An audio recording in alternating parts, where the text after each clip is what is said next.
Over the past couple of years, media platforms and services have been cracking down on what's allowed and what gets you terminated. Some people think that to ban users is to ensure a well-run, peaceful platform. But to others, banning content is oppressive and is yet another step in modern society towards extreme, dystopian censorship. Throughout the past year, I've created a further 6 videos to enter into volume 2 of the Book of the Banned. This is a video series where I do a deep dive into banned users and content. So for the next 2 hours, sit back and relax as we go through banned content from the likes of Reddit, Tinder, DoorDash, Reddit again, Disney, and TikTok. So with that out of the way, I'm not going to waste another second. Let's get into it.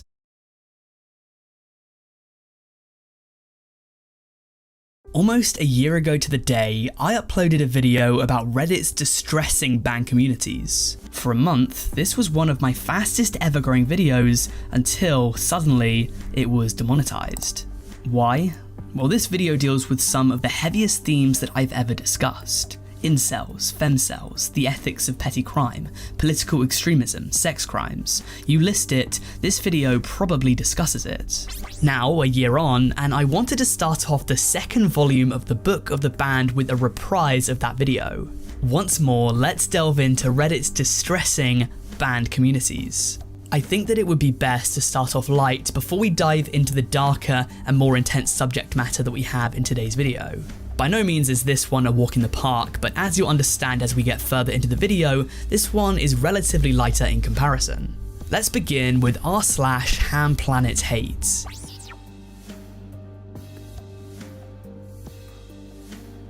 If you're relatively new to Reddit, you might not have heard of this one, as it was taken down almost a decade ago.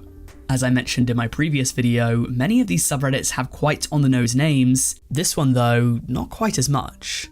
It kind of sounds like some sort of extreme veganism subreddit or something along those lines, but I assure you it's very much different. If anything, it's almost the complete opposite. r/HamPlanetHate was a subreddit dedicated to laughing at and humiliating fat people.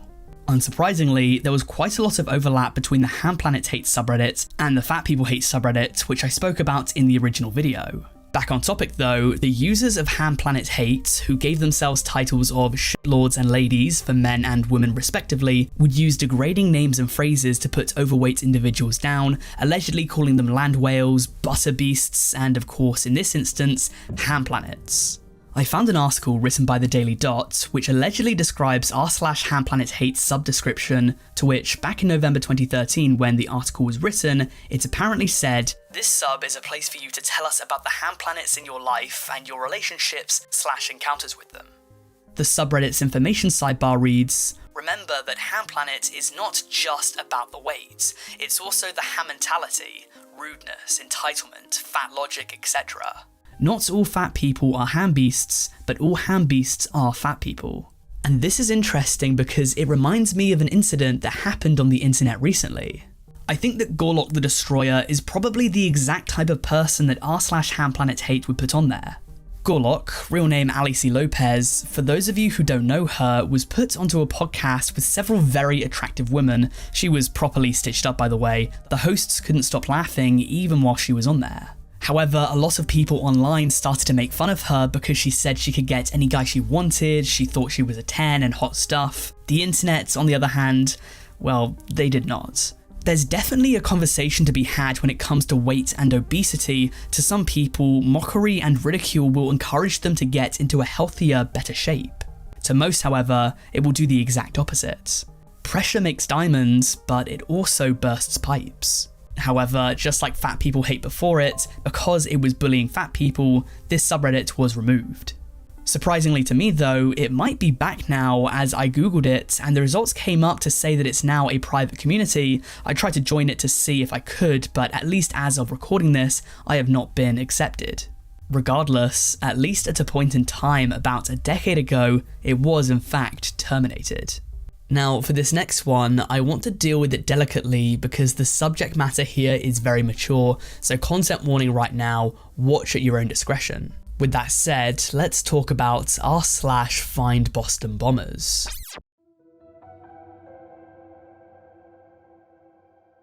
So a little bit of backstory here. 10 years ago this year, back in 2013, the Boston Marathon was bombed. In the initial aftermath, nobody knew who perpetrated the attack, and so the citizens of Boston were asked to comply with a lockdown order while law enforcement attempted to find out who was behind the attack. In the meantime, Reddit members, from the safety of their own home, also decided to try and deduce who it could have been, forming r/FindBostonBombers. Instantly, this subreddit became one of the most active on the site, gaining more than 3,000 members in its first day.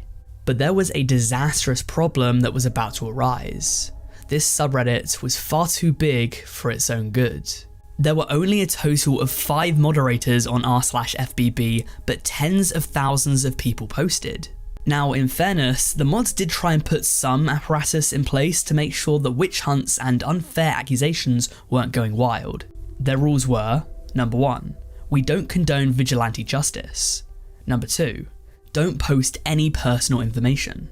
Number 3, any racism will not be tolerated. Number 4, theories are welcome, but be sure to fact check your sources. Number 5, this is just a subreddit, there is only so much you can do. Leave the real work to the authorities. Number 6, do not make images viral. And number 7, the majority of suspects discussed will be innocent, and they should be treated as such. Everyone has to be innocent until proven guilty.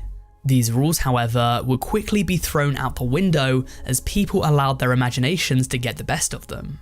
Very quickly, it became apparent that anyone with a backpack and dark skin at the finish line would be considered a suspect.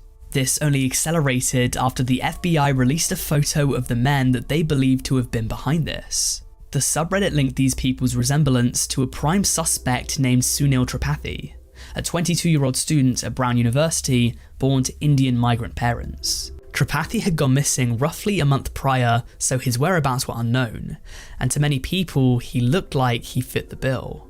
There was just one problem though. Neither of the men in that photograph were Sunil. As we now know, the perpetrators of this heinous crime were the Sarnaev brothers. Sunil, on the other hand, had actually passed away after he went missing by causes inflicted by himself. Reddit had gotten the wrong man, and so for Sunil's family, in their moments of grief, it was only more painful as people accused him of this horrific crime regardless of any substantial evidence. Sunil's death, by the way, was not caused because of these allegations. He had already passed away a little while before they had come out, but nonetheless, this was horrible for the family. And because of this, the subreddit was banned shortly after for violating Reddit's rules. One of the moderators from the community came out on r/offmychest a year later to discuss what had happened. They said that firstly, they did not think that the culprit would ever be found via Reddit speculation, but secondly, this was apparently about as well as the situation could have been dealt with. Apparently, there was completely unmoderated speculation on a subreddit called r/news, and so the mods thought that bringing people into a place whereby there was at least some moderation was better than none at all. Who knows just how many people would have been targeted if the internet had complete free reign? The mainstream media would attack the subreddit, with Vice claiming that it was out for blood. The mod did not appreciate that, and concluded by saying that it gave the public an outlet, but the media a target. On to our next banned subreddit. While on the surface, a community called r/European might seem innocuous enough, it might be about the EU, or European geography, or politics, or culture, or perhaps the differences between various European countries, what lurked beneath the surface was much more sinister.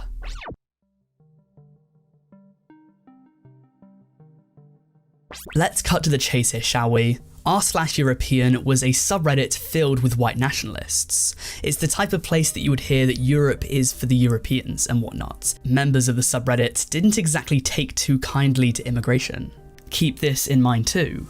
When this subreddit was most active, Europe was in the midst of a migrant crisis.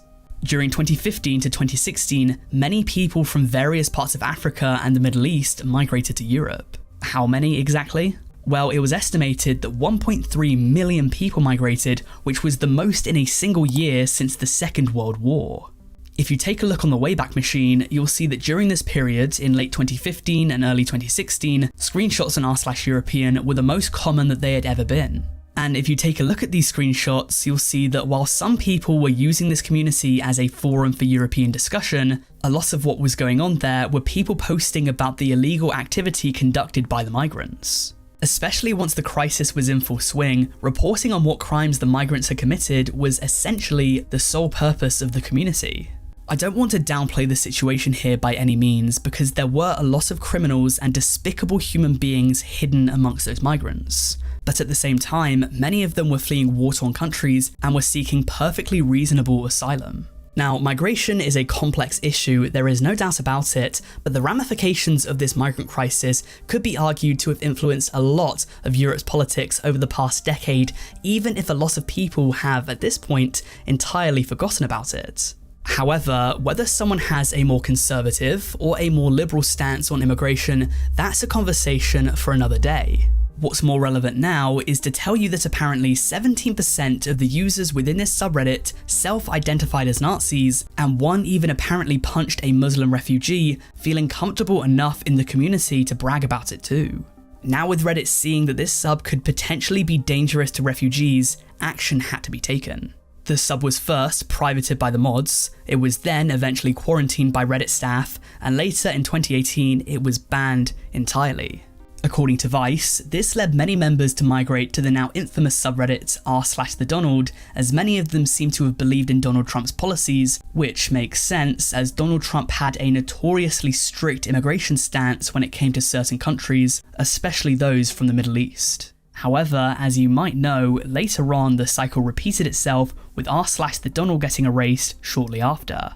So where are these users today? Well, while you could hazard a few guesses, it seems as though, at least for now, the former members of r/European are spread between various different communities. But regardless, so far in this video, we have covered a wide range of topics, from white nationalism to vigilantism to even white people. So now it's time to talk about sex workers.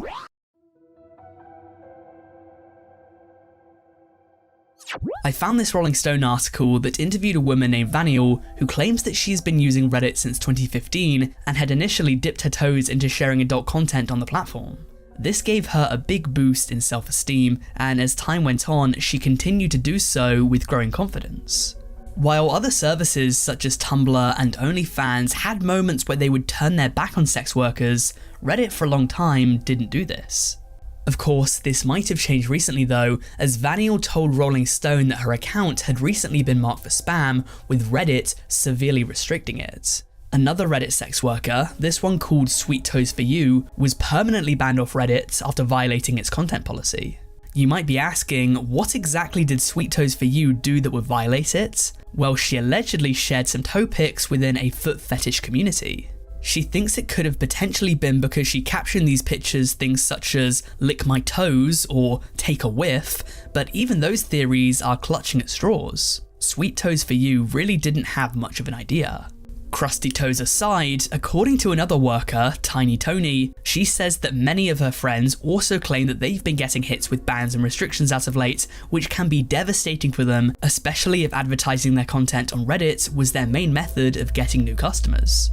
If these people are financially reliant on their not safe for work pictures being seen, shared and upvoted on Reddit, then it goes without saying that for their accounts to be flagged for spam or potentially even terminated is not good news. In fact, for them, this could be incredibly problematic. According to the Rolling Stone article, Reddit has not announced any policy changes, which makes the moderation process even more murky for adult content creators to navigate. In response to questions from Rolling Stone, a Reddit spokesperson declined to provide any comments, though said that the platform had not issued any instructions to moderators to crack down on not safe for work content, nor had it introduced a change in policy. Sweet Toes For You argued that, depending on the subreddit that you're working in, it could be super sex worker friendly, and on the same token, pending on the mods and rules, a complete opposite end of that spectrum.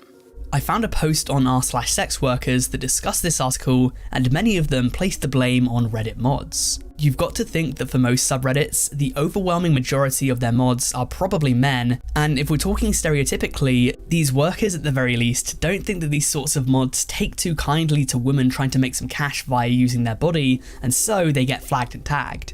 Whether or not Reddit cracks down on this sort of thing more in the future, we'll have to wait and see, but at least in the year or so since this article was written, nothing substantial has happened yet.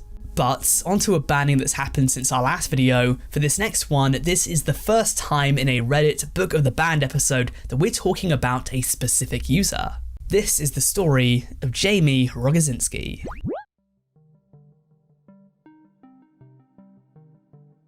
First things first, who is Jamie Rogozinski? Well, according to his website, he is an entrepreneur, thought leader, author, speaker, disruptor, and more relevant to what we'll be talking about today, the founder of Wall Street Bets. If you don't know, Wall Street Bets is a subreddit in which people discuss stock trading, and if it rings a bell but you just can't quite place it, you might remember that back in early 2021, members of Wall Street Bets coordinated to push up the stock price of GameStop significantly, and within less than a week of their operation, GameStop's stocks rose by 600%. In response to this, Elon Musk tweeted out a link to the subreddit, and from there, it grew exponentially. In the 2.5 years since this incident, it's grown from just over 2 million members to now more than 14 million. Keep in mind that this community had existed for 9 years prior, and so this growth was unheard of for the subreddit. Nonetheless, even before this mass growth, it was already very big. 2 million followers isn't too shabby, so if you're enjoying this, make sure to subscribe, and maybe one day I'll be there too. But back on topic, how does this relate to Rogozinski? Well, I found a CBS article that claims that after the community grew to more than 1 million members in 2020, Rogozinski, the founder of the subreddit, tried to get the name trademarked. It might seem innocent enough, but in fact, it wasn't. At least Reddit didn't think it was, because it was due to this incident that he actually had his account suspended. So apparently, this goal of trying to trademark your subreddit name was actually in violation of Reddit's policies. Reddit argued that Rogozinski had attempted to monetize a community, which on Reddit cannot be done. A few years then go by, and after the growth of Wall Street Bets really kicks in, Rogozinski decides to take Reddit to court. He's currently attempting to sue the company because, as we've already discussed in this video, some people can monetize their Reddit accounts. The sex workers that we spoke about just a moment ago use Reddit as a means of generating revenue, so Rogozinski asks, why can't he?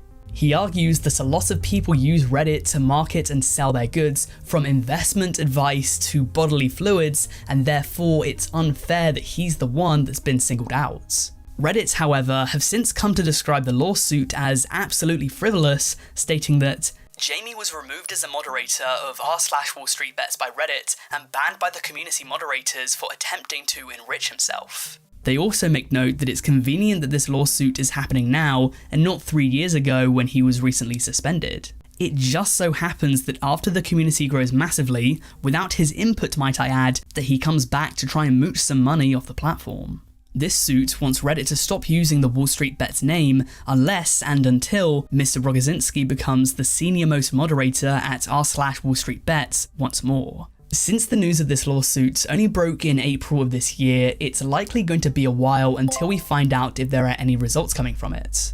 But at least for now, we're going to turn our attention to a subreddit that's been gone for a while. Allow me to trigger some controversial memories within your mind when I utter the phrase, super straight.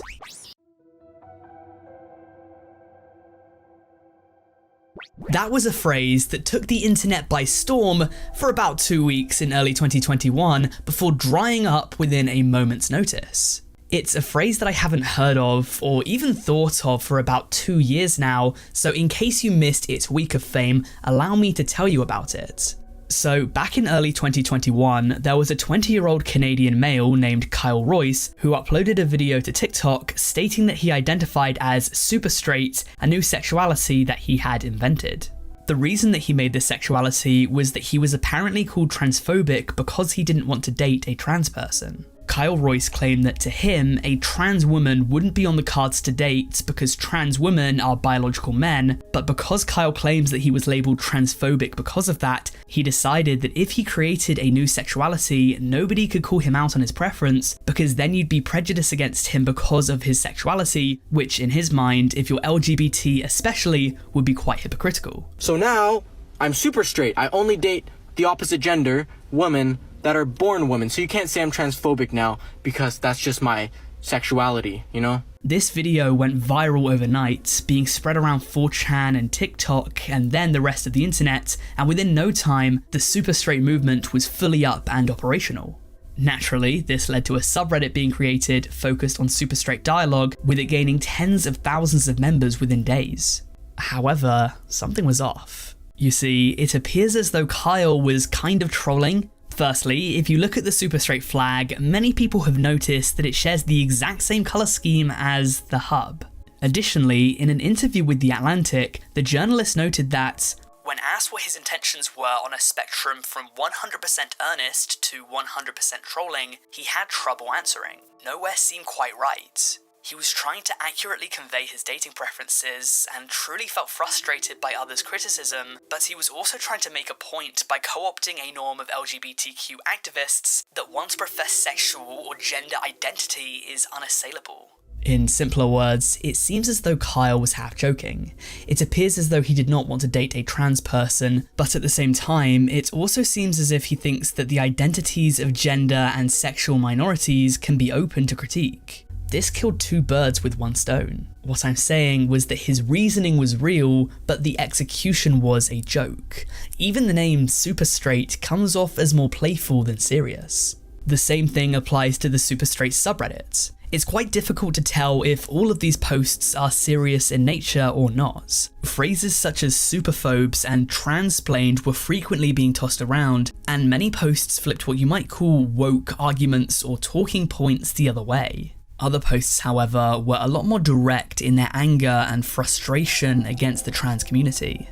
Now, this is a raw subject, especially today when it seems as though trans issues are more of a hot topic than ever. Truly, how many of these people were shamed or called bigoted for saying that they didn't want to date a transgender person, I don't know, but I can't assume that it was many. But having said that, I also know that the notion does exist. The thing is, when you look at the data, it's easy to understand why a trans person might be a bit upset at this thought process. In a 2018 study conducted by Karen L. Blair and Rhea Ashley Hoskin that featured just shy of 1,000 people, they found that only 3.3% of cisgender straight men reported that they would be willing to date a trans person, as well as an even smaller amount, only 1.8% of cisgender straight women. Even when you take other members of the LGBT community, for trans people, dating is still a struggle. In this study, only 11.5% of cisgender gay men said that they would date a trans person, compared to 29% of cisgender lesbians.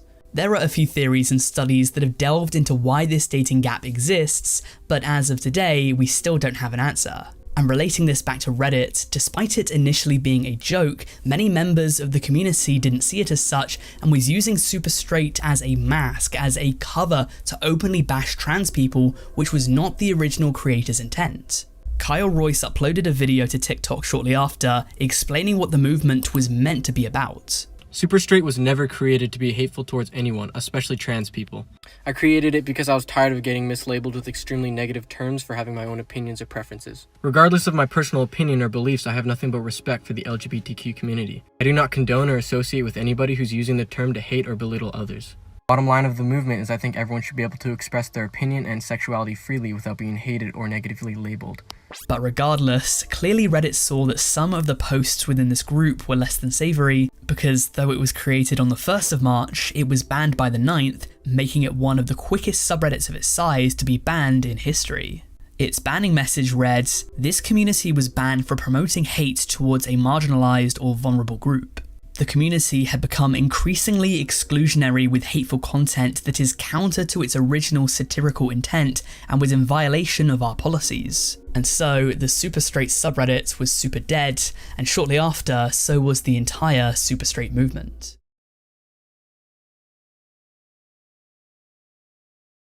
Forced against his will to use a kinky BDSM app. That's one way to describe what happened to Lewis Capaldi in late 2022 after he was banned from all major dating apps because people thought that he was a fake. If you don't know Lewis Capaldi, he's currently a 26-year-old singer-songwriter from Glasgow, Scotland, and is the creator of some incredibly famous hits such as Before You Go and Someone You Loved. However, this level of fame came with some perhaps unexpected downsides. One of those being that Capaldi still wanted to use dating apps in order to find love, but people who saw him on there thought that he was maybe a bot or a catfish. Little did they know that Lewis Capaldi's dating accounts were in fact real. But because everyone thought that he was a fake, he was mass reported, and this eventually led to his accounts being terminated. In fairness, the people that reported him might have done so because Capaldi himself came out a few years ago and said that he had been impersonated on dating apps in the past. Messages with people saying that they've matched me on Tinder. I do have a Tinder, but I just want to let you know that if it's somebody who's, if at any point somebody's message is saying, can I send you a picture of my penis, it's not me. First of all, because I've never asked the person if I can send them a picture of my penis, because I'm not a weirdo. Second of all, I've not got a very impressive penis, so I wouldn't want to be showing it to people. I don't want to show it to people who want to see it at the best of times. And third of all, because the only time I've ever taken a nude picture of what could be perceived as a nude picture of myself is when I was taking a picture of my asshole because I thought I had a hemorrhoid, and even then I couldn't make out what was all going on down there, so cheers. Whether or not the people who reported him knew about his previous penis impersonator, it can't be said, but this is to say that even Capaldi himself could probably understand why he was banned.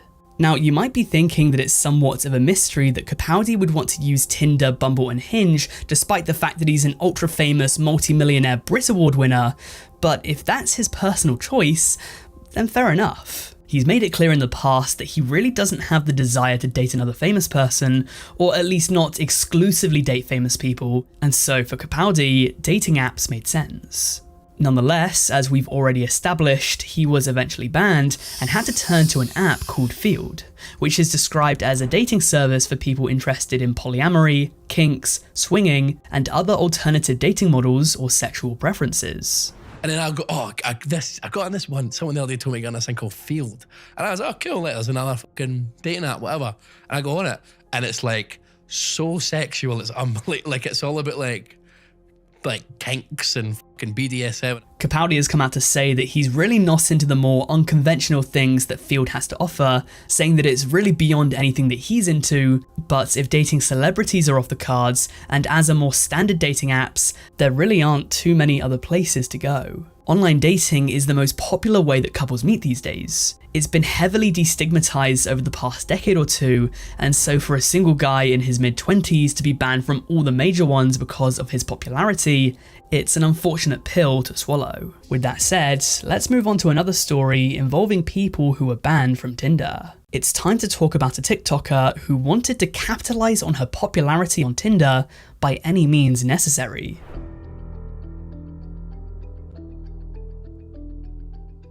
This story dates back to early 2021, after the Daily Star reported that a woman known on TikTok as Thotiana had picked up a side hustle, one that involved her literally just existing. Perhaps tired of the dating scene, or perhaps purely motivated by money, Tiana thought it would be a good idea to start charging gullible men to add her on Snapchat. Unfortunately, and potentially unsurprisingly, you can see that a large number of men took her up on this deal, paying just to be in her DMs. One user paid as much as $20 to have the pleasure of doing this, though most men only paid a single dollar. In a video that's since been deleted, Thotiana can be seen sticking her tongue out and showing off the receipts of her service, also providing evidence that her account has since been banned. As we'll get more into as the video progresses, one important thing you need to know is that Tinder has a policy in which goods and services cannot be sold. It states, "Don't advertise, promote, share your social handles to gain followers, sell stuff, fundraise or campaign." This also means that Tinder is not a place for any sort of sex work, escort services or compensated relationships. So no, don't use Tinder to find your sugar mama. Obviously, by wielding Tinder in this way, she was in clear violation of this, and so her banning was only a matter of time. Now, you might be wondering, who would be desperate enough to pay money to merely be in the inbox of a woman? But to be honest, it shouldn't come as that big of a surprise. You could make the argument that this sort of thing, this type of intense simping, is a result of the male loneliness epidemic. If you've never heard of this, the male loneliness epidemic is said to be an ongoing problem in society in which young men especially are more isolated than ever. According to the American Survey Center, the amount of men who said they have no friends increased by a factor of 5 in the 31 years between 1990 and 2021. Humans are social creatures, and so it would make sense for men to likely turn to romantic relationships to try and patch over these wounds, but with the number of people reporting being single also on the rise, it's fair to assume that this would lead to desperation, which could be capitalized on if you're someone like Mrs. Thotiana. I'm going to cover the male loneliness epidemic in a future video, but just for now know that the impact of it, if you believe in it, would surely be seen on these dating apps. It would be rife, because these dating apps are a byproduct of the modern dating scene. If you somehow don't know, the vast majority of Tinder's users are men. They make up roughly 80% of the app's user base. Competition for men is simply higher on these apps, and so unless they are very attractive, likes and matches can be incredibly rare. I covered this phenomenon in my video about Tinder's upcoming AI problem, but at least according to the sources that I found, many men with poor profiles, or men who are perhaps a little bit less conventionally attractive and find themselves in the bottom 10%, might only receive 1 like a week. And this isn't even to mention that the one person who does swipe right simply might not be a compatible match. Again, desperation and loneliness, it was the perfect storm for something like this to happen, and it's hard to argue against this being a very warranted ban, even if these men should have known better. But from selling social media links to selling social policies, the banning of Robin Gedrich, a 23-year-old from New Jersey, made headlines back in 2016 just because of how unconventional it was. Believe it or not, she was banned for being a Bernie Sanders supporter.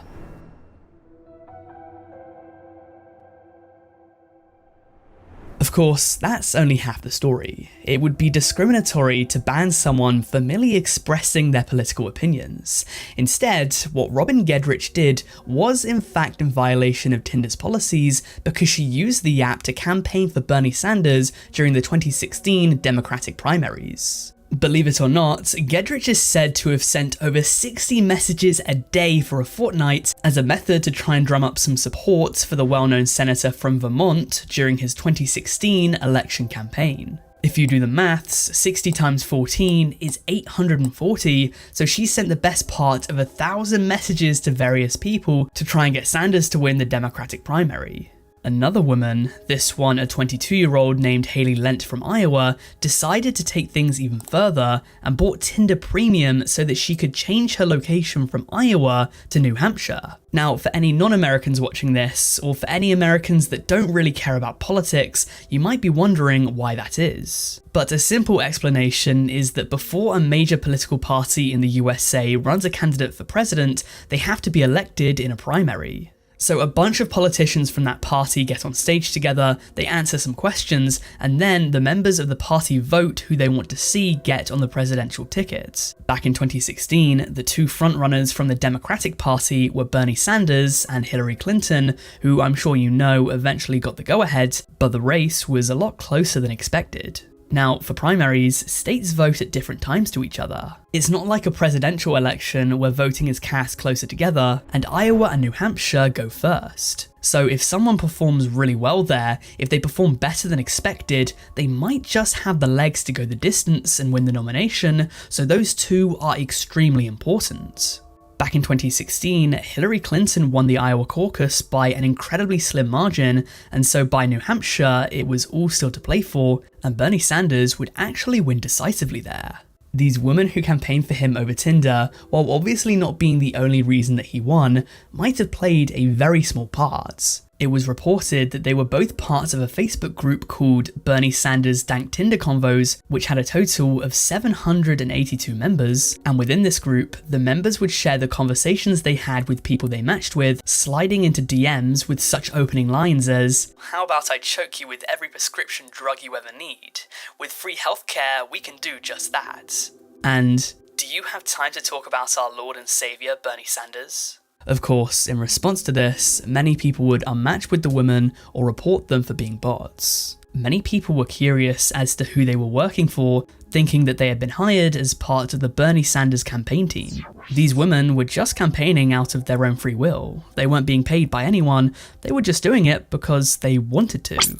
Nonetheless, whether it was because they were reported as bots too much, or because they were reported as trying to use Tinder as a campaigning strategy, they were, of course, eventually banned from using the service. But from a ban in the east coast of the states to one in the west, from New Hampshire to California, our next story is a first of its kind for the series. After more than a calendar year and about 11 or 12 episodes containing about 100 stories, we finally have a person who has been put in the book of the banned not just once, but twice. A huge congratulations to Hiding in My Room, who in late 2018 was banned from Tinder. Why? Let's find out.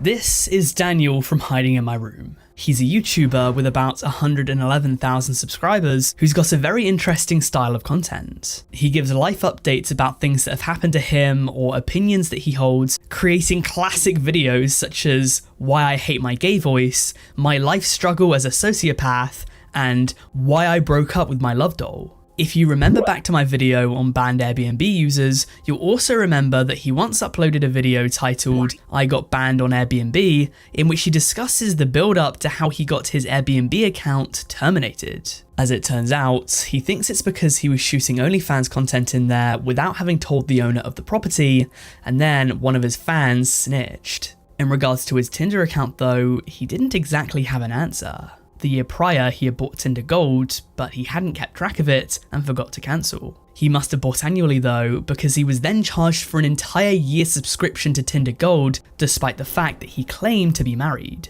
He said that he decided to just mess around with the app, using the passport feature to go to other countries and conduct experiments. He set his location to California because a large part of his demographic comes from there, but he says that he was a little bit underwhelmed by the local women. He claims that he matched with one Asian American girl that lived there, but this girl said that she didn't date Asian guys, which upset Daniel. He then decided to berate her with angry messages. And I also got into this argument with this Asian girl that I matched in California. She said something like, I don't date Asian guys, which was strange because if you don't date Asian guys, then why did you swipe right on me? I felt really offended. Why wouldn't you want to date Asian guys? What's wrong with Asian guys? There's loads of Asian guys who are great guys. And you're just going to write them all off? Just like that? Anyway, as you may imagine, I was pretty offended that this Asian American girl just said I don't date Asian guys. And I might have told her to F off, and I might have called her... And I might have told her to KYS herself, if you know what I mean. Yeah, I'm not proud of my actions, but it just feels really bad when someone says, sorry, I don't date guys who are your race or your ethnic group. Obviously, Tinder has a policy against hate and harassment on the service.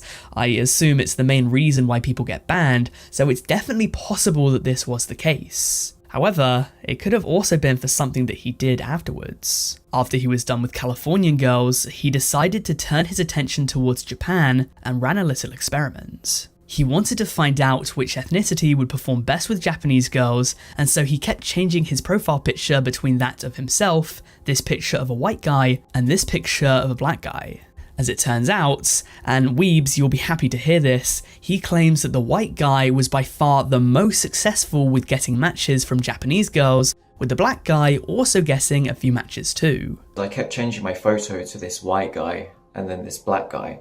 And I kept switching between the black guy and the white guy and then back to my real photos to try and see which photo would get the most matches. I also tried this out in Japan and the white guy got so many matches. Overnight he'd get about 10 to 15 matches. I'd wake up the next morning. There'd be all these matches and all these messages from these cute girls who would message me first instead of waiting for me to message them first, which was kind of nice. I wasn't used to that. Using my own photos, I would never get so many matches and cute girls would never just message me first.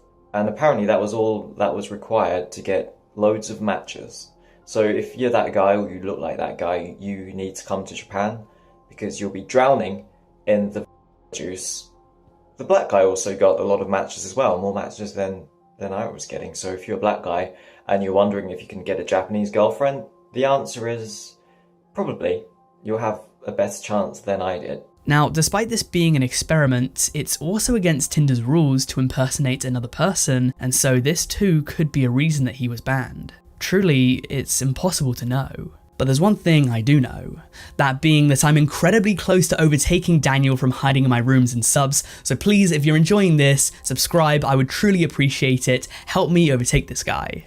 Otherwise, maybe I'll hide in your room, maybe in your walls, maybe I'm in there right now. Take it as a threat, I mean it. And if we're talking about threatening behaviour, we need to discuss Nick Vidovi, whose actions and demeanour towards his matches resulted in him receiving one of the most infamous permanent terminations ever witnessed by the app.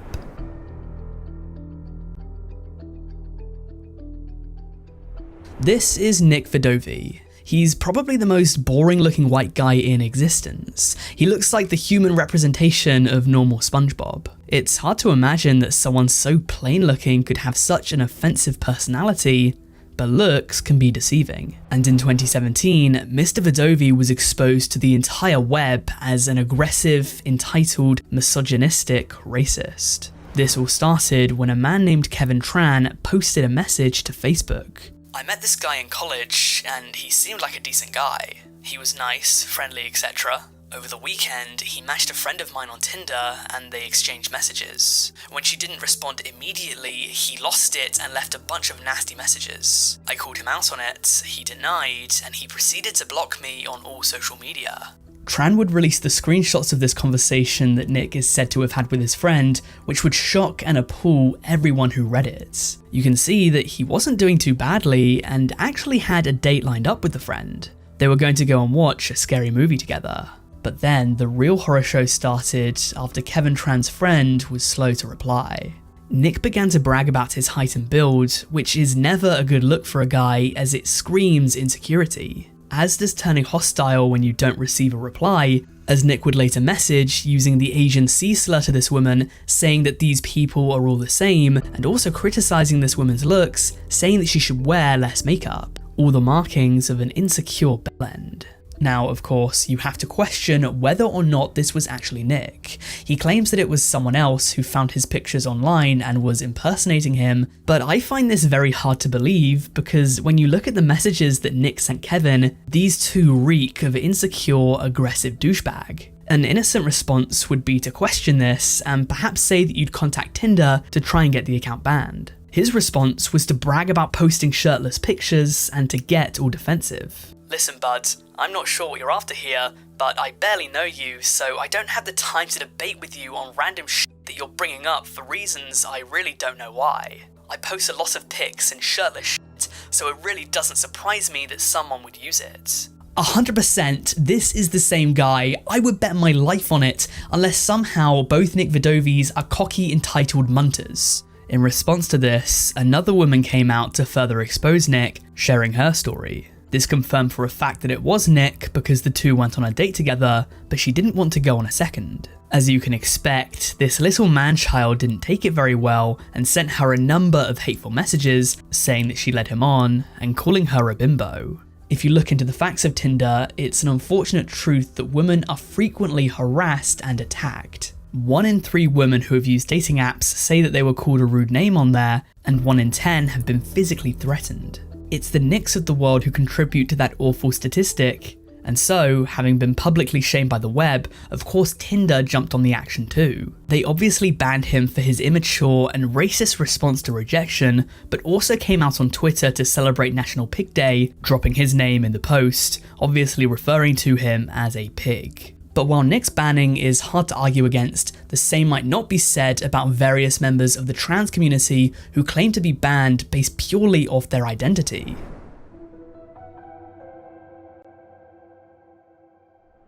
It's no secret that trans people have a lot of trouble when it comes to dating, a point that I made very recently within my video on banned subreddits. I covered in that video that the problem that a lot of trans people find is that cisgender people are for the most part very unwilling to date them. And since the vast majority of people would classify themselves as cisgender purely based on numbers alone, it's an uphill battle. The study I spoke about in the video found that less than 2% of straight cis women and 4% of straight cis men claim that they would date a trans person, alongside 11.5% of cis gay men and 29% of cisgender lesbians. In the USA, more than 97% of people would say that they're cisgender, and even this is fairly low when you compare it to other countries. Just like anyone else, for trans people, it makes sense that in the modern age, an easy way to try and meet people is online via dating apps such as Tinder. But many members of the trans community have come out to say that they've been disproportionately banned more than others because they're trans.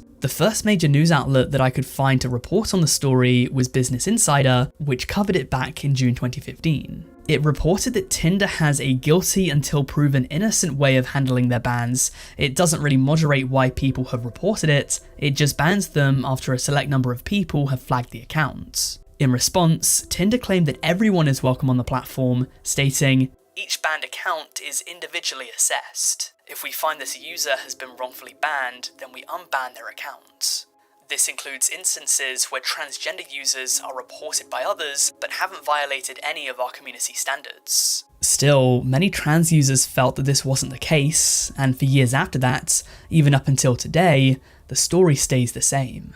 In 2017, Vice reported that the trans community was still being banned from Tinder, though this time the service reached out to prominent members, with the co-founder even reaching out to one trans woman to try and find out more about her experience. By this point, it had introduced more gender options, but it still seemed to do very little. These gender options were expanded on further by 2019, allowing for 50 genders and 9 sexualities, but these were papers over the cracks, as trans people still came out every day on Twitter to air their grievances about being banned from the app.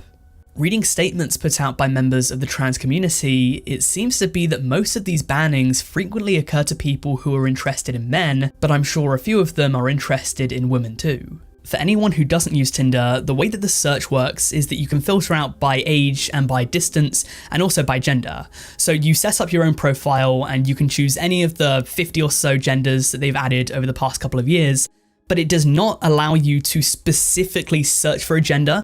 So you can only choose out of women, men, or both.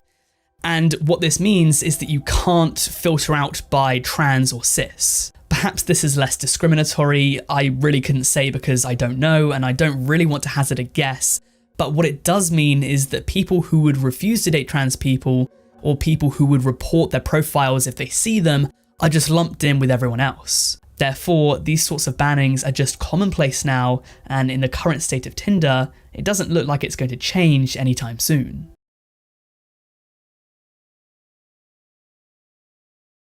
Your burrito addiction got me fired from my job. That's one thing that might have been on the mind of a former delivery driver who went viral on social media back in 2023 for confronting a woman who he accused of lying about receiving her order on DoorDash for some free food. Within this 2-minute clip, the now fired Dasher revealed that the day prior, he had delivered some Chipotle to this doctor's office. The next morning, he woke up to discover that he had lost his job because the food was apparently reported as never delivered. In the video, he can be seen going into the woman's work and verbally berating her. Just a warning, some people might find this difficult to watch. Hi again. I delivered food here yesterday from Chipotle, and you put down that I didn't deliver it to you because I just got fired from my job. Yeah, it was you. This is my only source of income. I do this all day. Now I'm fired from my job because you want your $10 burrito? No. Are you out of your mind? Who does this? Who does that? I'll contact DoorDash. Yeah. All right, you want to say that you got your food? I'll contact them, but... But what? Did you get your food or what? How are you? I even called my lawyer. He told me I can call the cops because it's theft. It's theft. Are you going to say you got your food or not? Or should I call the cops? Because you're stealing. Yeah, you are stealing. Yeah, who does that? Who fucking raised your ass? Who raised you? Seriously. Fucking piece of trash. That's what you are. Trash. This clip struck a chord with many users on the internet, especially on Reddit, as the video, uploaded by user Paris Hilton is dope, has since received more than 100,000 upvotes on the r/public freakout subreddit. Within the comments, people seem to widely support the driver, thinking that his tone of voice, paired with the clear lack of eye contact and body language from the woman being accused, makes it seem very much so as if he is telling the truth, and that she is in fact the guilty party. If this was the case, then it's inexcusable. As the driver said, this job was his sole source of income. To jeopardize someone's livelihood for a $10 burrito is as low as it gets. Though, if you're worried about the delivery driver, just know that this story has a happy ending for him and a bit of a poor one for the accused. For the delivery driver, he allegedly left a comment on YouTube that revealed that after getting into contact with DoorDash customer support, he was eventually given his job back. He also revealed that he was 5 years clean from heroin, trying to piece his life back together.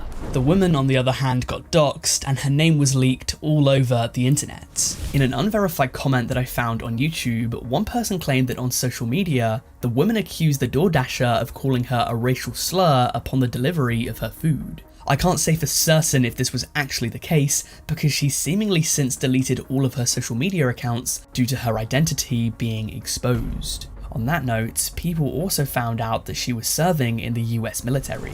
This too would be a problem, as somebody with such a lack of integrity is not the type of person that you would want to be serving. Varied reports surrounded this incident, with some people saying that she wasn't fired from the doctor's office, whereas others said that she was. And in one report that I happened to stumble upon, it claimed that her account was blacklisted from the service, making her just one of the many people who have been banned from DoorDash. Think of that as a sort of appetizer to whet your stomach, because I still have plenty of stories to cook up and deliver to you in this video. Still to come, we have a lolcow who allegedly got banned by online trolls who then proceeded to send him Taco Bell through DoorDash, and a man who dipped his balls in a customer's salsa. This is going to be a tasty episode of the Book of the Banned, a video series in which I discuss the banned users from various apps and services, so without further ado, let's get into it.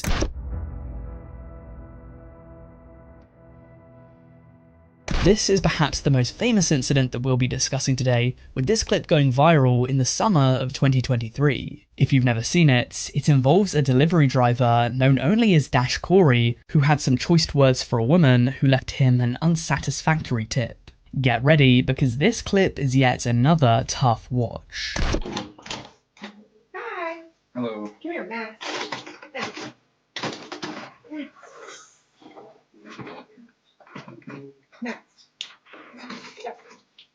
There you go.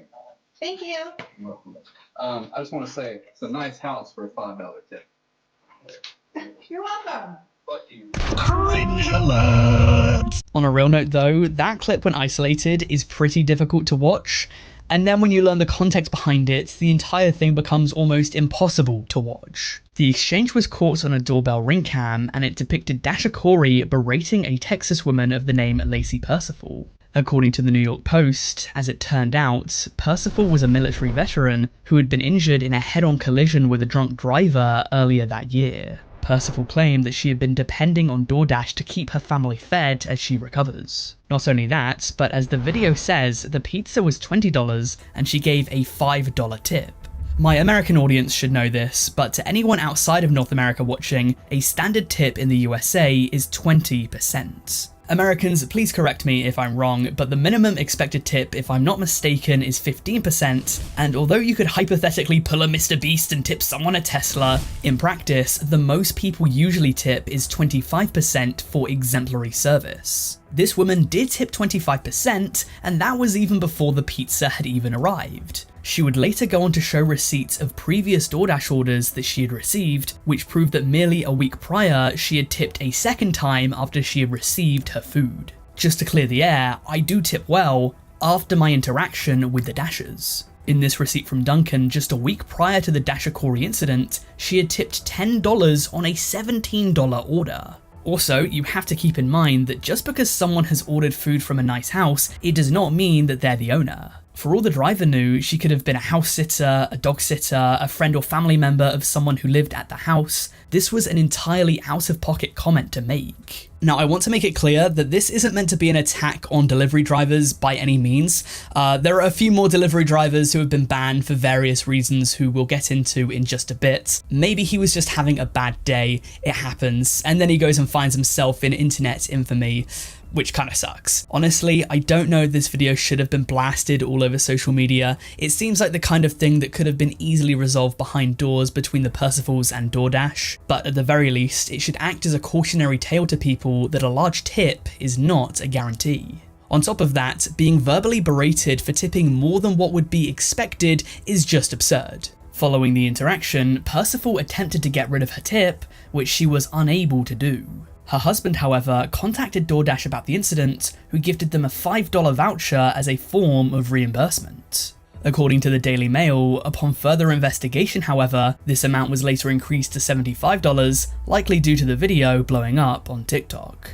Back to the New York Post article though, it made the claim that Dasha Corey, following this incident, was banned from the delivery app. Perhaps this is referring to the fact that he was reportedly fired from his job, or perhaps the New York Post was able to uncover some additional information like his account was actually shut down, meaning that he wouldn't be able to order through there himself. Not that I particularly think that he'd ever want to use the service after his evident disdain working for it. If he ever did though, I hope he left a big tip. Moving on to our next story, I want to discuss a DoorDasher who you might have heard of before. He's a man who goes by the name Wings of Redemption. If you're unaware of this, on the 9th of October 2021, Wings of Redemption posted on his Twitter that he was banned from delivering for DoorDash. Let's get to the bottom of why.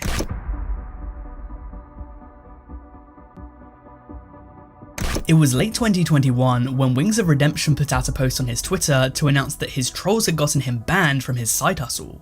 It read, "When trolls say get a job, they don't really mean it. I haven't DoorDashed in weeks. This is 100% troll stink." A screenshot showed that DoorDash, after an investigation, deemed that he had somehow violated his independent contractor agreement, and in response, his delivering account had been banned. If you're not familiar with Wings of Redemption, you might wonder how someone could do that to him, as similar to the Dasher in the first story, this was taking away a significant income source. However, Wings of Redemption is a lolcow, which to any of you who are unfamiliar with the term, roughly equates to an internet whipping boy. I thought that this Reddit comment summed it up quite well. A lolcow is a cow you milk for lols. Someone who can get baited into raging or embarrassing themselves, etc. The original lolcow is Chris Chan, who was baited dozens of times by trolls into doing ridiculous things on camera. Thus the term lolcow. Someone to laugh at. These are people who are easily manipulated into lashing out, raging, or making an ass of themselves, or alternatively, they're desperate enough to grasp onto internet fame to make it seem as though they are. Other famous lolcows include Boogie2988 for example, and the pair of Boogie and Wings actually have a podcast together called the Lolcow Podcast. Anyways, after he received the email, Wings went on stream to discuss it. Why did I say I lost my side hustle? I haven't DoorDashed in like a month. So, to all of a sudden have a customer complaint about discrimination, I don't discriminate against anybody. I don't see people, right? I don't see people, I don't text people, I don't talk to people. I stop at a restaurant, and I deliver food to a door, and I take a picture. So, it 100% is a troll thing. To rub salt in the wounds, beneath his Twitter post, one person claimed that they had sent him chili, to which he claimed he had received. I'm inclined to believe that this person did send it too, because not only was a portion of his address in the screenshot, but Wings also has a history of getting swatted, so people clearly know his address. And if you're not convinced with that, in the stream where he spoke about getting banned from DoorDash, somebody, presumably one of his trolls, sent him a big box of donuts. It doesn't say who said that one. Oh my lord. I didn't realize I was muted. I was giving call outs and everything. Somebody sent us a dozen donuts on DoorDash. Oh, wow. Nevertheless, this doesn't retract from the fact that in late 2021, he was banned from the service, never to deliver another meal again. But from a driver seeing red to a customer seeing orange, our next story involves a person who discovered that her meal had been eaten and in the process uncovered a trail of crumbs to discover a Taco Bell conspiracy.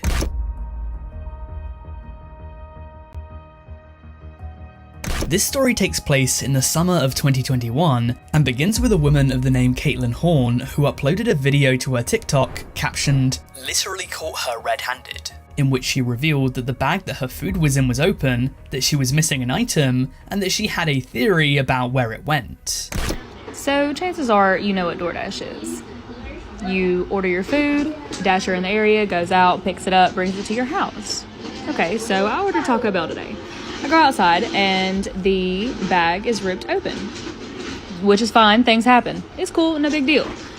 I get inside, I divvy out all the food to the family, and I go to grab my food, and this was missing. My Doritos Locos Taco.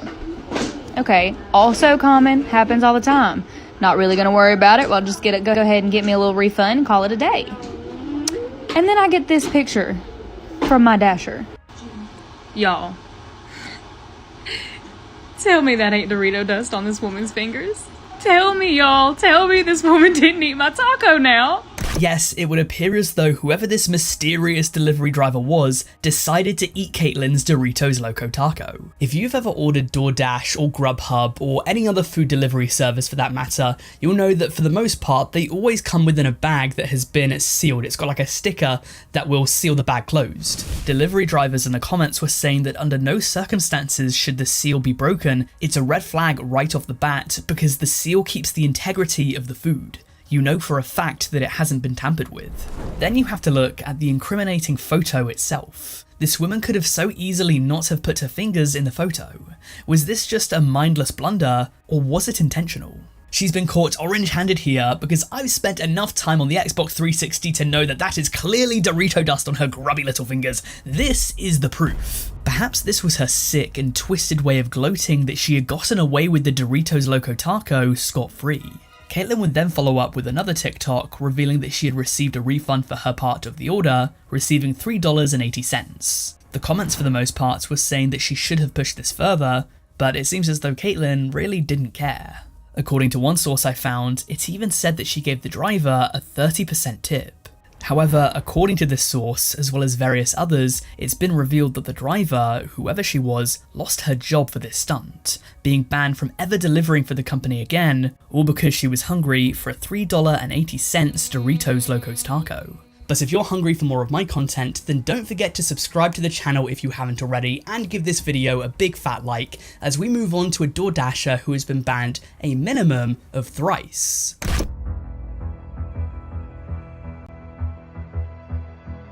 This is More Driven.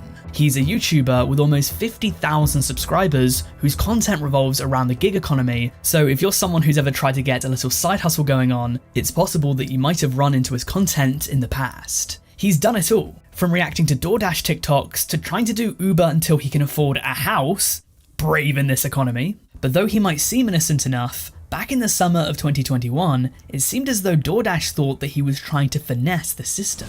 In his video DoorDash Banned Me, he revealed that he had his account deactivated because he was working at the same time that his wife had placed an order. Basically what happened is my wife ordered food while I was dashing. I got the order, I dropped it off. There was a red flag in the DoorDash system and I got deactivated for it. Just to reiterate, he decided to take this order on, and that apparently caused some red flags within DoorDash's system, with more getting banned from being able to deliver. Though this wasn't where the story ended. Upon doing a bit of digging, it appears as though this wasn't the first, nor even the second, but the third time that Moore was banned from DoorDash. Though this time, things were a little bit different, and arguably more suspicious. Within the video, he put forward a conspiracy theory that DoorDash was attempting to remove the older drivers so that they could maximize their profits, replacing them with new dashers who didn't know the system quite as well. I think they're trying to get rid of the older dashers. Like, you have a lot of experience.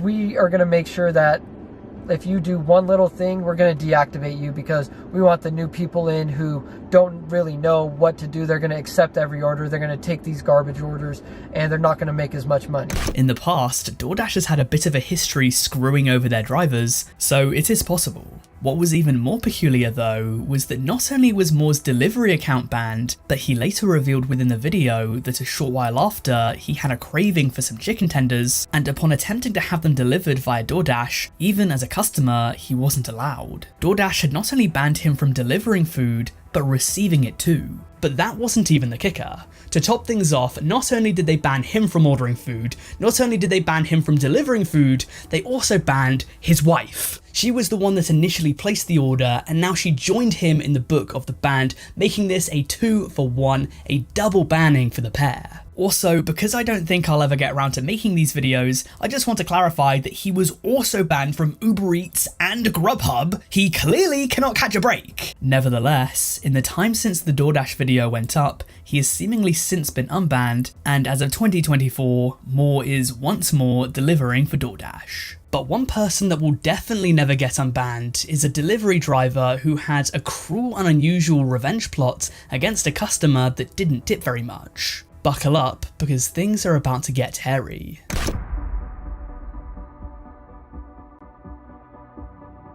It was a crisp night out in Maryville, Tennessee, when an unnamed female delivery driver was on call. She had received an order to be picked up at a local Mexican restaurant and be delivered to a house 30 minutes away. She, along with a male friend, took on the job, picked up the order, and then hit the road. What would happen next, though, would shock and disgust Judge Robert Hedrick, who presided over the case. Whoever had placed the order decided to give the driver a very low tip, handing over only a mere 89 cents. For the unnamed driver, this just wouldn't do. Reports say that the driver convinced her friend named Howard Webb to do something sickening. She convinced him to take the customer's salsa, and let's just say, I hope that person didn't have a nut allergy. But for as obscene as this was, it was also incredibly poorly thought out, because did I mention that the only reason that we know that this happened is because she recorded footage of it happening? Now, though you can't see anything explicit, I'm going to err on the side of caution and not show any of the video here, but I can confirm that upon feeling the spicy sensation upon his sack, Webb can be quoted as saying, "Ooh, it feels good on my balls." This incident being recorded was perhaps an oversight from the driver, as she was capturing evidence, though uploading it to the internet was a purely brain-dead move. You see, this was around the time that a lot of people were uploading videos of themselves contaminating food onto the internet. The famous ice cream lick incident would only happen a few months later. Perhaps Webb and his friend were just getting ahead of the trend, but of course, when other people saw this, it was only inevitable that it was going to blow up, and it did, right in their faces. On the 22nd of February 2019, the company in which the delivery was ordered through, named Dinner Delivered, posted this on Facebook. In short, it reads that they had pursued criminal and civil action against the pair, that they were extremely sorry that this kind of thing happened, and that they knew for a fact that this duo were rogues. Or at least, they hope they were rogue. Within the replies, Dinner Delivered also included a screenshot of the perp's name, which showed that he was taken in on the 22nd of February at 24 minutes past 10. It also showed that he had been booked as a pre-trial felon. A month later, he would get his trial, in which he reportedly chuckled at the situation, being scolded by the judge in the process. The 31-year-old would plead guilty to an amended charge of misdemeanor assault/offensive touching, and avoided the potential of serving prison time. Also, am I the only one that thinks he looks a lot like Dantavius? Webb was sentenced to a 6-month suspended sentence on supervised probation, serving 30 days in jail first, minus 21 days credit for the time he had spent locked up since his arrest a month prior. He was also prohibited from any contact with the customer whose food he defiled. The woman behind the camera was obviously fired from her job, but I couldn't find anything about whether or not she spent any time behind bars. Nevertheless, she was banned from ever again dashing for Dinner Delivered. Hey everybody, let's laugh at these sissy soy boy woke snowflake beta libtards.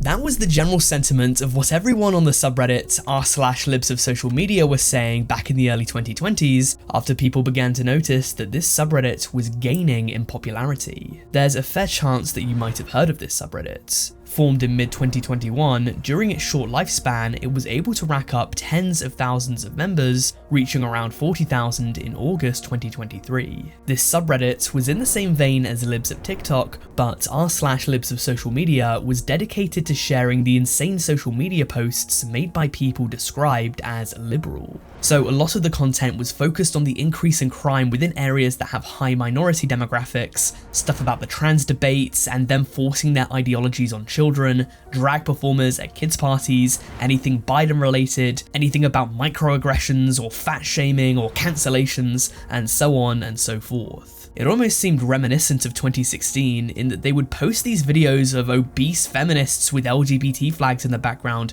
who were raging over one thing or another, and then using them as fodder to roast and reaffirm their own self-beliefs. The thing is that both people on the right and left have been guilty in the past of frequently using strawman arguments. They single out the most extreme or delusional members of the opposing viewpoint and make it out to seem that the rest of them are all like that. It's very easy to gawk at these people making absurd videos and asserting extreme claims, but this is also entrenching people within their own echo chambers. It's using cherry-picked examples. Regardless, this wouldn't last for long.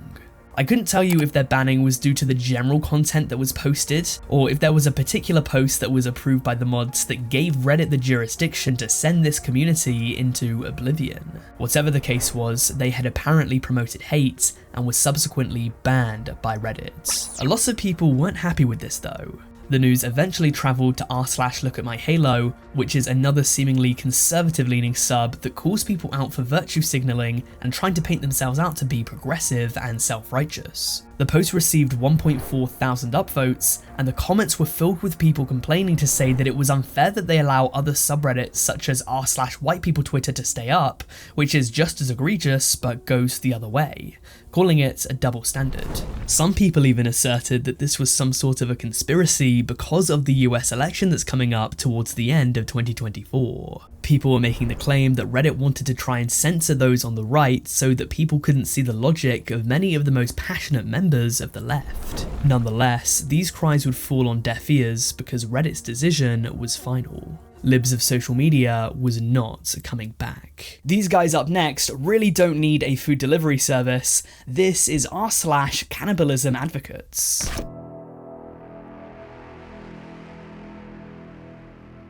That's right, this was a subreddit that began in late 2021, which seemingly advocated for cannibalism. Its description read, "We are people that support eating human meat on the basis of environmentalism.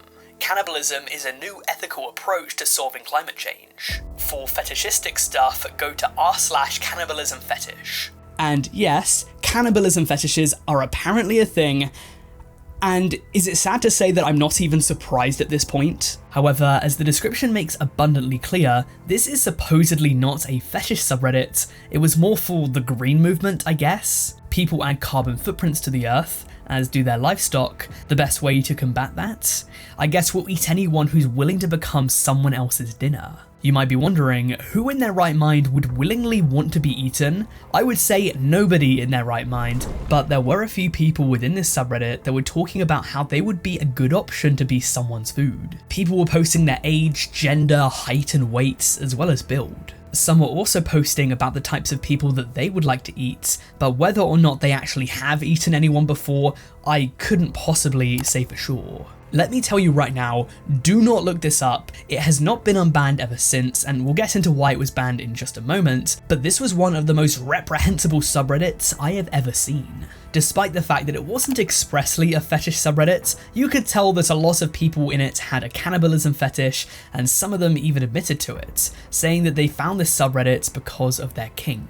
I have to imagine that there were more people in this community for reasons of sexual gratification rather than being militant tree huggers. Now you might be thinking, is this some sort of a roleplay? Is this satire? Because this seems so extreme, surely this is fake. To which I say to you, no it's not. Through this subreddit, I was able to find a YouTube channel of a young girl who was talking about how she was an endo-cannibal, which I believe is like when you eat your loved ones after they die, and she said it might have been like a sexual thing, so she didn't want to eat her family, but she was saying that when her partner in the future passes away, she wants to eat him. And let me tell you, this video sounded very sincere. With that said, a little under half a year ago now, r/cannibalism advocates was banned for posting violent content. The subreddit had a rule against posting any images, however, this doesn't negate the fact that people within the community were openly celebrating people dying so that they could be eaten, or saying that they wanted to be eaten themselves, or their friends and families. And so, as of posting this video, cannibalism advocates is still banned, and I think it's fair to say that it's unlikely to return anytime soon. And the same thing might be said about the next subreddit that we're set to talk about. This sub committed one of the biggest blunders that I have ever seen on Reddit that completely derailed the initial message that it was trying to get across. This blunder would lead to its eventual demise. This is r/anime hate.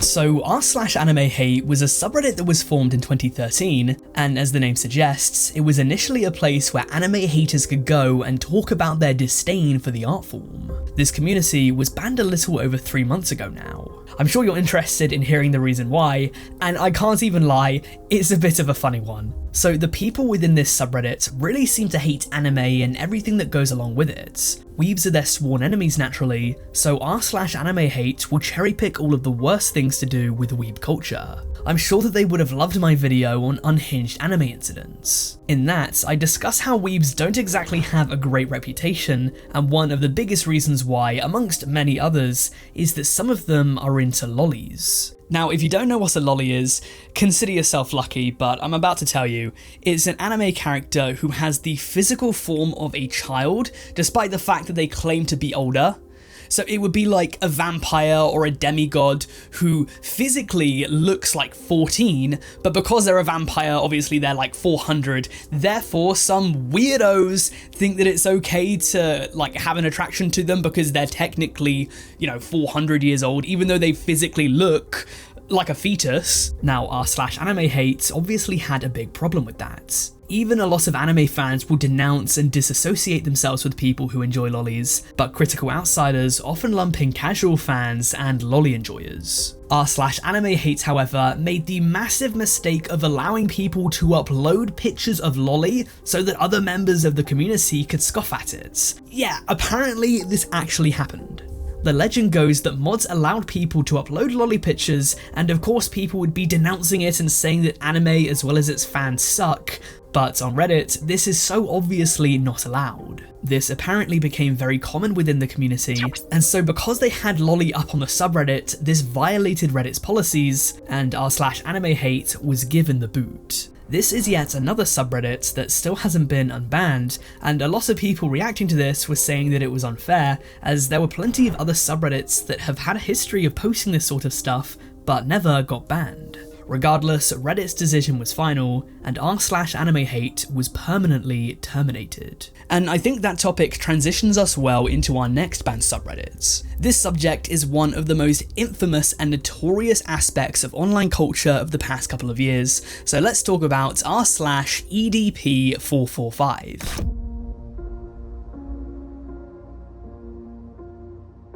So if you somehow don't know who EDP445 is, he was a YouTuber with more than 2 million subscribers that was caught up in a predator sting a few years ago after he agreed to meet up with a girl that he thought was underage. He was confronted at the place that he agreed to meet her, and then claimed that he was only going to pick up some cupcakes. This has since been dubbed the Cupcake Incident. Since then, the now infamous creator has tried to come back on several different platforms. He's since claimed that the allegations were all false, that he was somehow tricked by someone that he thought was a casting director, he tried to change his name, he's tried just about every trick in the book, and probably a few more. But since this news became public, his channel was deleted and his name has been put through the mud. Every time he tries something new to attempt to make a comeback, he just gets instantly reported and then banned. And you could say that his subreddit was a similar deal. People, for the most part, are using it these days to give updates on EDP. So if there's a sighting out in public, people will post it.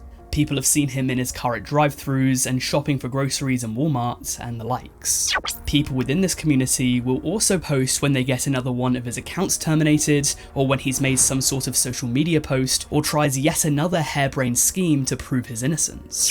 Whatever the case, if there's ever an EDP update, you can be sure that it will be posted right there. Now, when you first hear that EDP had a subreddit, and the subreddit was eventually banned, you're probably thinking that this was some sort of a community where people were actually trying to defend him. They might have been his last bastion of defense, and they were trying to scour the internet to try and find ways to get him off the hook. But actually, no, they clown on him too.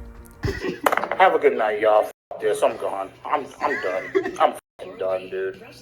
It begs the question though, if these people aren't defending EDP, for what reason was this community banned?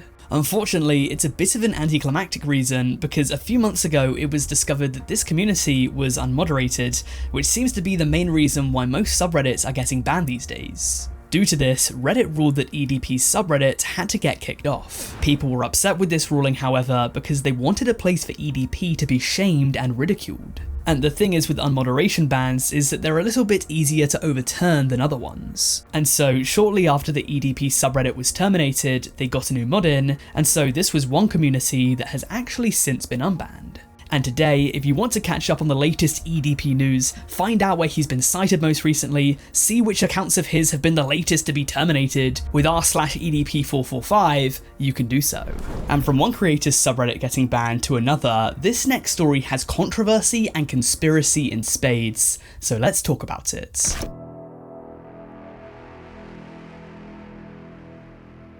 So What If Alt Hist is a YouTube channel run by Runyard Lynch with just shy of 600,000 subscribers. As his name might suggest, he creates videos about alternate history, the big what ifs of the past that would change how we live today and where we're going in the future. Speaking of which, he also makes a lot of videos predicting world affairs in the near future. So if you take a look at his most popular videos, a few of them are based on what could have happened and a few of them are guessing what will happen. For a channel like this, it only made sense for him to create a subreddit so that his viewers could go on there and discuss his videos and share opinions. However, with that apparently came a lot of people who were sharing what's been described as hate speech and bigotry.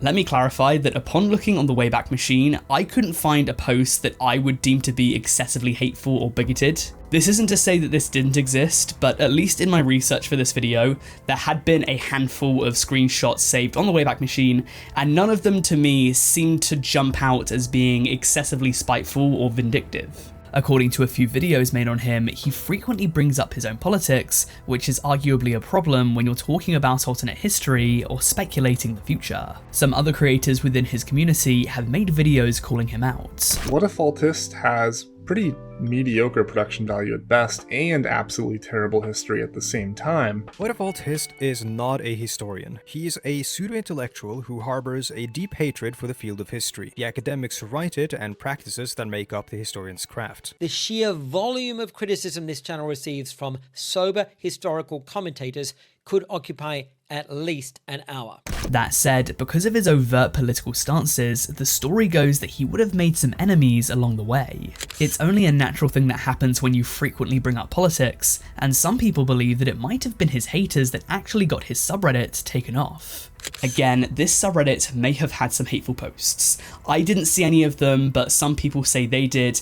I just can't attest to that. However, even if there were a few, based upon what I could see from the Wayback Machine, this seemed to be a very small minority of what was being posted. Most of the posts were debates, theories, and discussions about world politics, history, and war. And many of the people who found out the news were quick to express their disappointment that the sub was being taken down, arguing that this was all free speech. Additionally, there were several claims by people that most of the accounts that were posting things that led to the subreddit's termination were actually newly created. Apparently, most of them were about an hour old and seemed to be intentionally trying to get What If Alt Hist banned. and knowing what we know now, it appears as though they achieved their goal. That said, some people were saying that this community was a cesspit of racism and bigotry, so this appears to be a very divisive banning. To this very day, r/whatifalthist is banned from Reddit. This next one, I have a bit to talk about. It involves a character that previously has perhaps been a bit overlooked, but currently is receiving her flowers. Set back by this recent banning, we'll have to wait and see what comes next, but unfortunately it is my displeasure to inform you that r/sexyvelma has been banned from Reddit.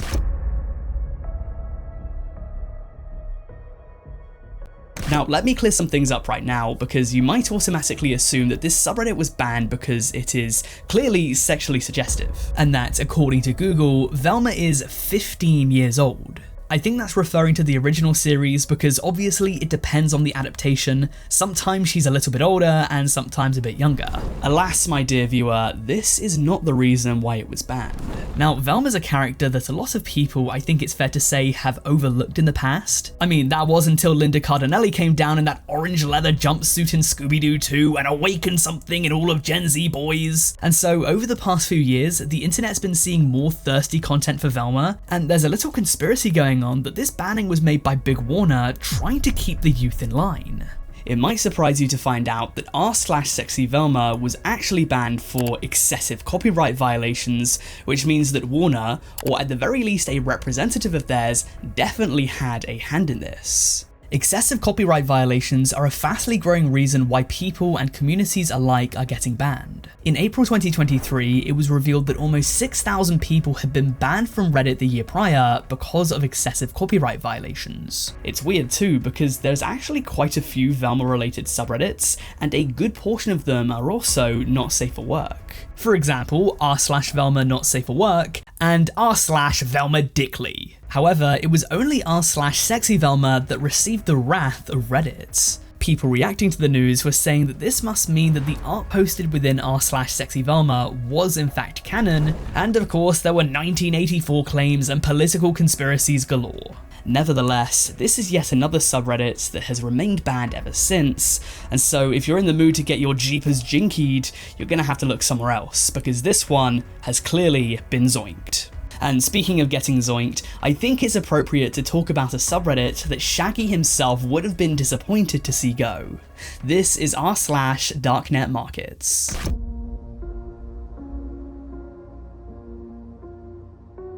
So if the name doesn't give away the identity of this subreddit, it was actually a place that people would go to in order to engage in the purchase of illegal substances and items, as well as engage in dark web related activities. A Vice article written about the sub after its termination wrote that, "For years, r/darknet markets was the place where drug dealers, hackers, and cybercriminals would hang out and talk about what happened on illicit marketplaces hosted on the dark web, such as Silk Road and Alpha Bay. And a place for feds to lurk in the hope of catching some criminals." This was a subreddit like no other, because clearly within the description, people were told that they needed to be incredibly careful when buying or selling anything, because there was the expectation that there was a relatively possible chance that there was a copper on the other end. This was a very large subreddit too, with tens of thousands of people joining it, and a lot of the discussion in here was to do with drugs and where to get the good stuff on the dark web. One post I found was a guy asking if anyone had sniffed cocaine with their ass, so you know that this was truly a place for only the most heinous of criminals. Though, as you can imagine, this subreddit was on borrowed time. In 2015, Wired published an article saying that the feds had demanded Reddit to identify members of the sub, and by 2018, it was all over. This is the kind of place that just stinks of early internet, because these days, these sorts of forums just don't tend to exist in somewhere as popular as Reddit. This happened because Reddit had recently updated their terms of service so that people couldn't sell certain goods and services on the platform anymore. So things such as guns, drugs, personal information, sex and whatnot were now all off the table. And unfortunately for darknet markets, that was a lot of what was being sold there. Vice wrote that before it shut down, r/darknet markets had almost 160,000 members. The subreddit had always been controversial, given that the users didn't exactly hide the fact that they were also users of illegal marketplaces that law enforcement had been shutting down left and right. It was also stated that other dark web related subreddits such as r/Xanax Cartel, r/DNM Specialist, and r/Hidden Service were also banned. So this wasn't Reddit exclusively targeting darknet markets. 6 years on, and this community has never returned to Reddit, and in all likelihood, never will.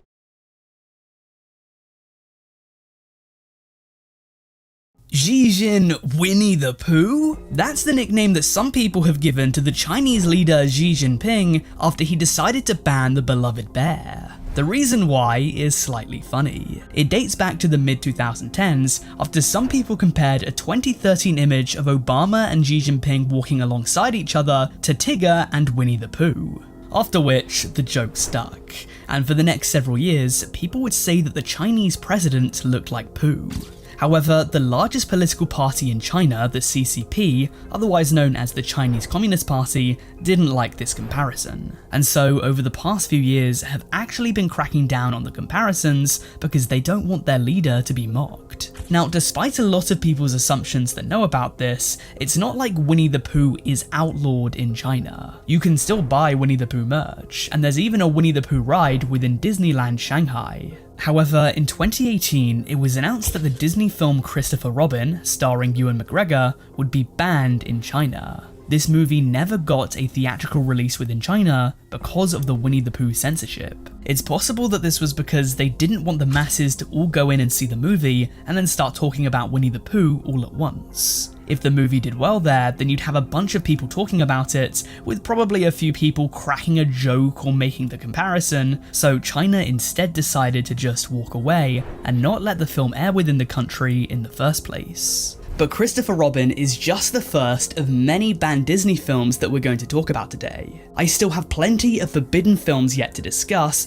with reasons ranging from the blatant to the bizarre in this latest installment of the Book of the Banned. I don't want to wait another second to get into things, so let's dive in. I think the most natural place to carry on would be to stay in China for a little bit, because Winnie the Pooh is not the only film that they've banned in the past. Back in 2006, China had apparently banned Mary Poppins for a very peculiar reason.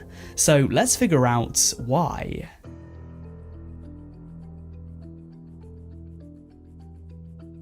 So Mary Poppins is the story of a magical nanny, played by Julie Andrews, who comes into the lives of a dysfunctional London family and they go on a series of fantastic adventures. The film is often revered as one of the quintessential family classics, with it performing extremely well both at the time and ever since. However, more than 40 years after it was released, back in 2006, the film was banned in China, and the reason why is slightly confusing even after learning what it is. The film does not contain any content that the Chinese wanted censored.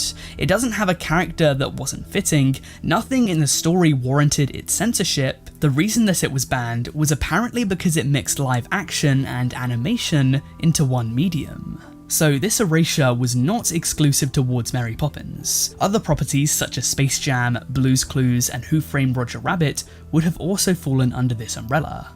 They too may have been banned back in 2006. Let me preface this by saying that all of the sources that I found were written up when the ban was just announced, so I can't say for absolute certainty if the country actually went through with it and these were all banned in the end. But at least according to various reputable sources such as Forbes, this was going to happen. Now, the reasoning behind this, from what I could find, was that China was tired of having their children's entertainment reliant on the West. They had previously limited foreign cartoons to only 40% of airtime in China. Of course, this meant that regardless of the quality, even if it was a classic like Mary Poppins, a movie of animation and live action would be banned, whereas a lower quality movie that was just solely animation would be allowed to stay. But potentially as a means of protecting the Chinese cartoon industry, Mary Poppins had to go. To this very day, I couldn't find any sources on whether or not it's since been unbanned. It may have been, but if it was, this seems to have gone unreported. Moving westward now, we cross one of the world's longest international borders into Russia after they banned a wartime Disney film 60 years after it was created.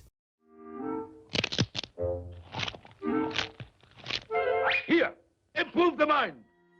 I'm not gonna lie, I'm a little bit worried that this next section is going to get zucked by the algorithm, but we have to do it anyway. If you're not up to date with your dark Disney lore, DeFuhre's Face is a Donald Duck short film from the early 1940s that a lot of people have seen screenshots from and then assumed that it meant that Disney was supporting of the Nazi Party. They see a still of Donald Duck doing the old hand in the air praising Hitler move, and without context, assume that this short film was pro-Hitler. However, in reality, quite the opposite was true. This was actually an anti-Nazi short, and at the end of the film it's revealed that Donald Duck was having a nightmare and he rejoices at the sight of the Statue of Liberty. At least on Wikipedia, the film is described as American propaganda, not Nazi. DeFuhre's Face would win Best Animated Short at the 15th Academy Awards, is regarded as one of the most iconic animated short films of all time, and confirmed the canonical existence of Hitler within the Mickey Mouse universe. However, the film is clearly not without its controversy. In 2010, after an individual had uploaded the film up onto the internet, out in the far east of Russia, in an area called Kamchatka, the film was misinterpreted as extremist material. Therefore, a local court ruled that the film should be banned, adding it onto a list of banned extremist content, which by the mid-2010s had 3,500 entries. Now, I don't know if they got approval from the rest of the country, but banned the film was. Well, that was until 2016, when another Russian court noticed the mistake and had the decision overturned, arguing that it was clear to see that the film's portrayal of Nazism was unserious. Donald Duck in the short was a caricature. Therefore, 6 years after being made forbidden, the ban was lifted, and DeFuhre's Face was legal to view once again. And we're going to stay way back in the past to talk about our next film. Let's take things back to a short that was released almost 100 years ago. Unless we have any 95-year-olds here watching, this short will be older than every single person who's viewing this video right now. That short is, of course, The Skeleton Dance.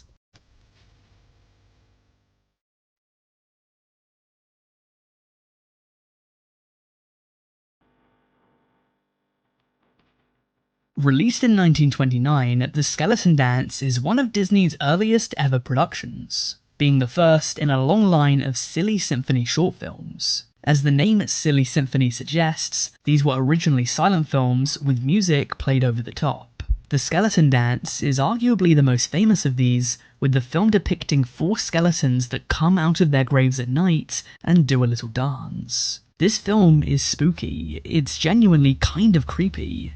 The old school animation really does it wonders, but that might have been its problem.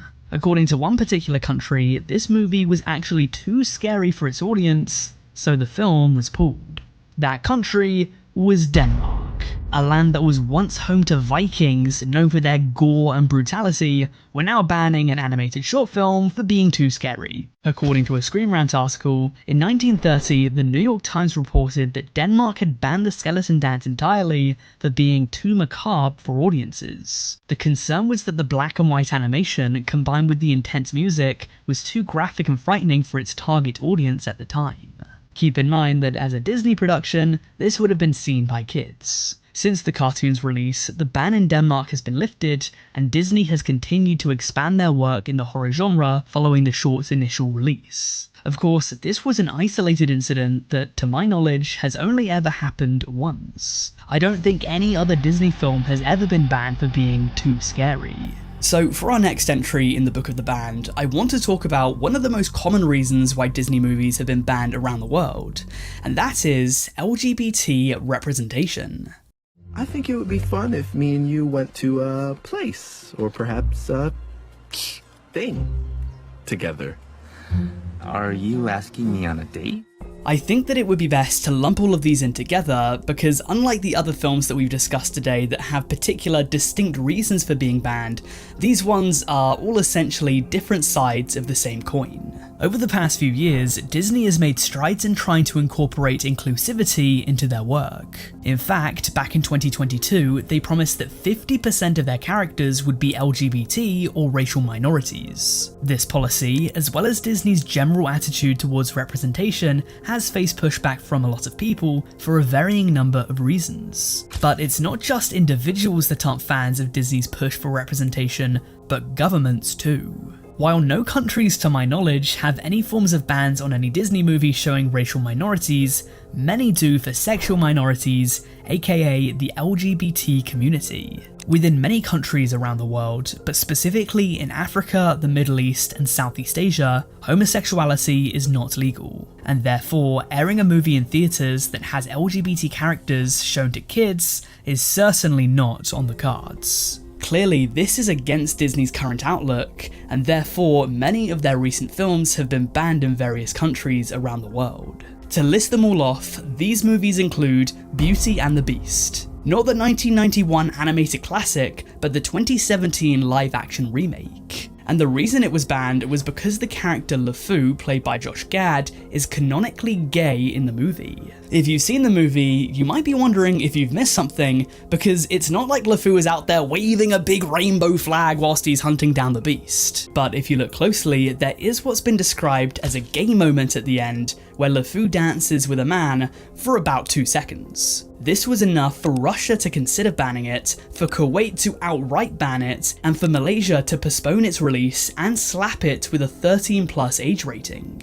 Then we have Onward, released by Pixar in 2020. The film centers around a pair of brothers who go out on a quest to temporarily revive their deceased father. And along the way, the audience is introduced to who I believe to be Disney's first confirmed lesbian character, that being Officer Spectre, voiced by Lena White. Now, Officer Spectre, unlike LeFou, doesn't even have a gay moment, she only verbally references her sexuality by saying that she has a girlfriend. According to the BBC, the movie was therefore banned in several Middle Eastern countries, including Kuwait, Oman, Qatar, and Saudi Arabia. And the line about her girlfriend was changed to the gender-neutral partner in Russia as to keep her sexuality ambiguous. Following that, in 2021, Disney released The Eternals via Marvel. And within The Eternals, they had what, if I'm not mistaken, was Marvel's first gay kiss. This kiss was shared between the characters of Phastos, played by Brian Tyree Henry, and Phastos' husband named Ben, played by Haz Slayman. The kiss made the film a topic of controversy in North Africa and the Middle East.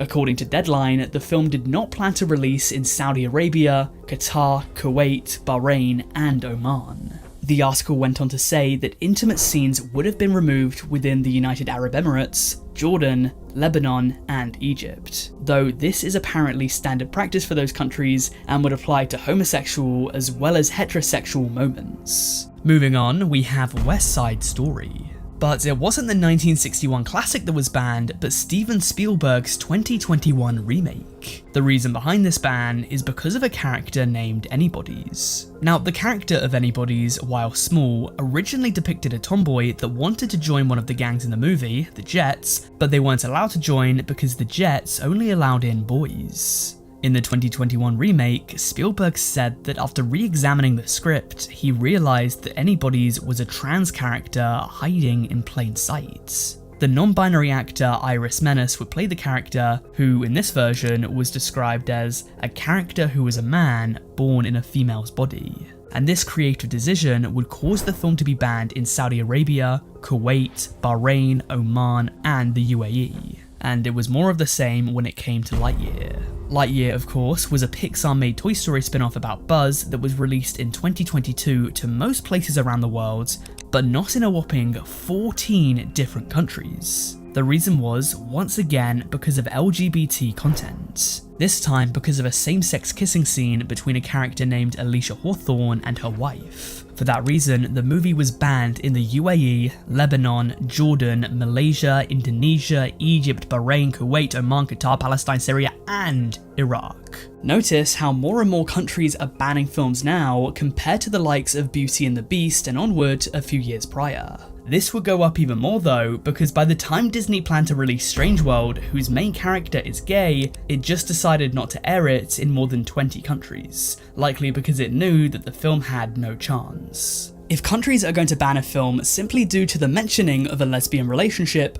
or a 2-second dance, there is no way that they're going to greenlight another that has an LGBT protagonist. And therefore, according to a Deadline source that I found, which was confirmed by other sources, Strange World never had a theatrical release in all of the Middle East, China, Malaysia, Indonesia, Pakistan, Turkey, Vietnam, East Africa, West Africa, the Maldives, Nepal, and Bangladesh. The film had a budget of $150 million without advertising and only made back a little more than $70 million, making it one of Disney's largest ever flops. Whether or not the releases in these countries would have made the film profitable, that's up for debate, but it would have perhaps softened the blow. Nonetheless, it'll be interesting to see how Disney handles its LGBT representation moving forward. Whether it will stick to its guns and carry on making these films, knowing that they'll be banned in various countries and that this might impact their finances, or if they'll back down and make cultural adjustments. With a good chunk of Disney films being both critical and commercial failures post-pandemic,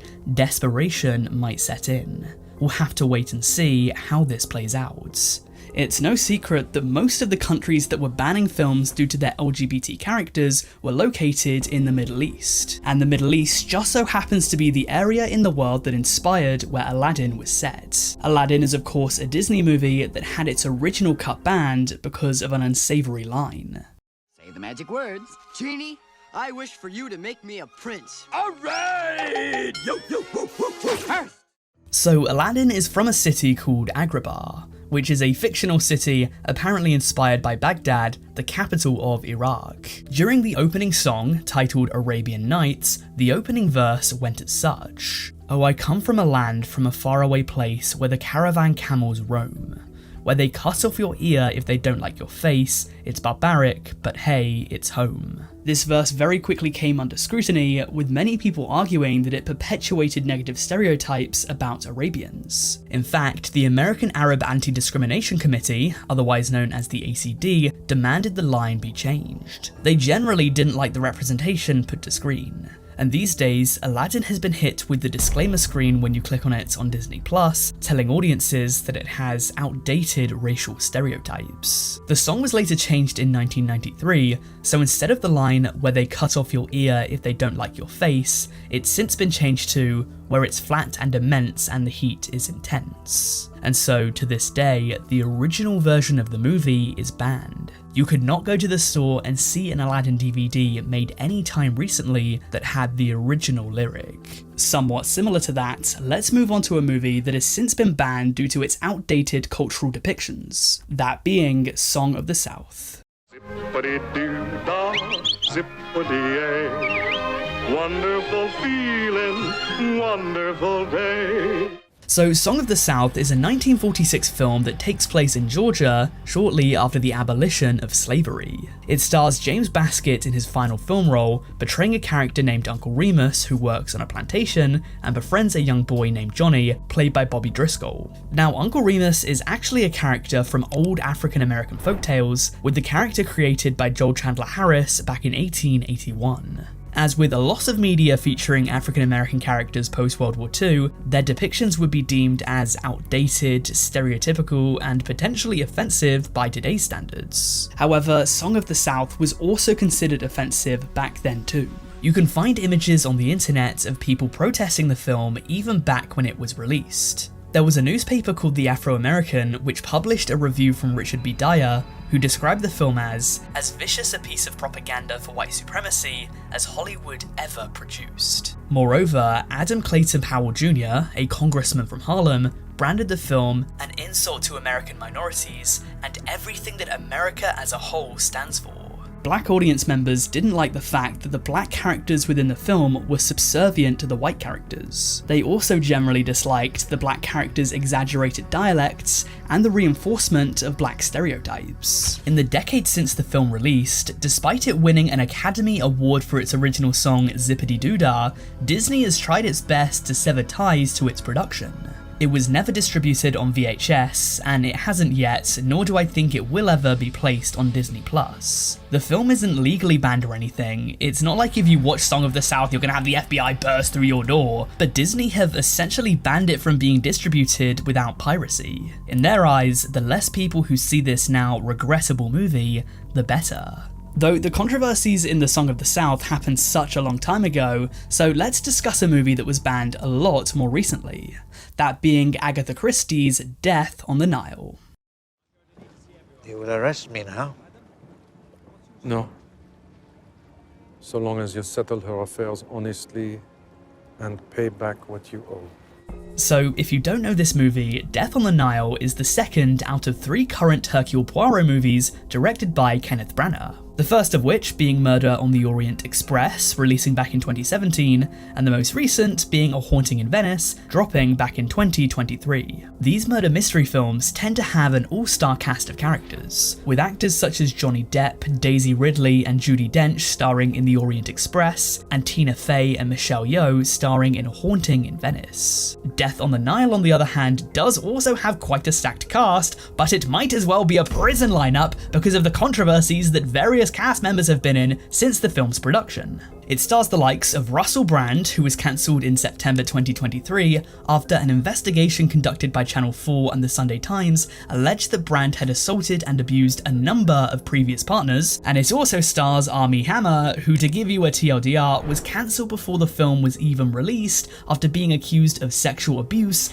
and cannibalism. What the f***? Though, despite the pair being amongst Hollywood's most reviled stars right now, neither are the reason that it was banned. With that distinction going to a different member of the cast, Gal Gadot. You see, Gal Gadot, despite being a very famous actress, used to be a combat instructor for the Israeli Defense Forces for 2 years as part of her mandatory military service. She's also since been quite vocal in her support for Israel and the IDF. Due to her appearance in the film, both Lebanon and Kuwait decided to ban Death on the Nile. And this happened back in early 2022, a good year and a half before the recent Israeli-Palestinian conflict. Lebanon, in fact, had previously banned Wonder Woman and Wonder Woman 1984 due to Gadot's presence in the film, so this wasn't new to them. But with Death on the Nile being a Disney film, it qualifies for this video.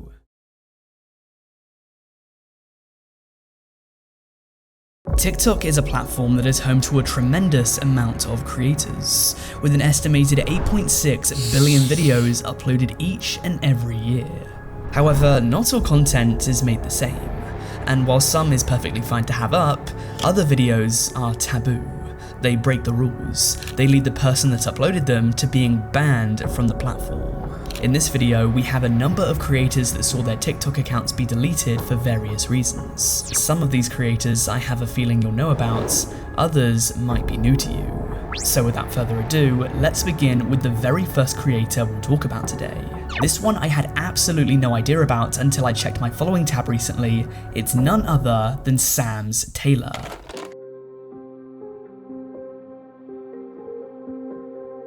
I'd say it's quite possible that you might already know who Sam's Taylor is, but in case you don't, he really rose to popularity back in 2023 for his rambunctious content. If his name doesn't give it away, Sam's Taylor, real name Roshan Melwani, is a Hong Kong-based tailor that would make content around suits and his tailoring business. Nothing out of the ordinary in theory, but in practice, there was some strange behaviour in these videos. His most popular content would usually start with Roshan making some comments about the person that had just received their suits, the most common of these being young Chinese boy.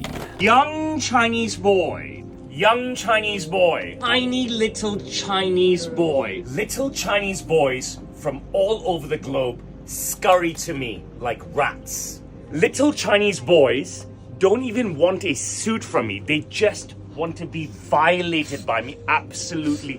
He would then follow up by asking the person their age, and this was where things would go off the rails. Notice that at the start of these videos, he always has a coat hanger spare. If the person was under 18 years of age, he would keep the coat hanger and then use it to show off the suit that he made from a distance. Young Chinese boy, how old are you? 16. Say it again? I'm 16. I have zero consent here. Which hanger would you like? Let's use the wooden one. today. 2 buttons, 2 Mazzoni buttons on a very, very narrow fish mouth lapel. However, if the person was 18 or older, he would immediately yell out that he has plenty of consent before manhandling the people involved, oftentimes spanking them in the process after he got to describing their trousers. Young Filipino boy, how old are you? 28. What? 28. This young Filipino boy, he flew to Hong Kong to buy a suit. 2 buttons, 2 glorious stone buttons. Check out the peak of my pocket square.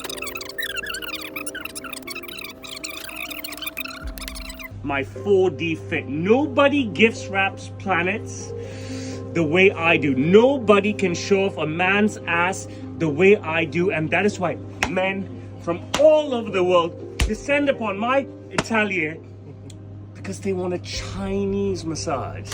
So the deal is, these videos were a mix of Rashaan actually showing off his tailoring business, and because of his unhinged behaviour, these videos often went viral, with several other people doing impressions of the content. I have a pasty, wet, chubby Indian who I'm going to violate.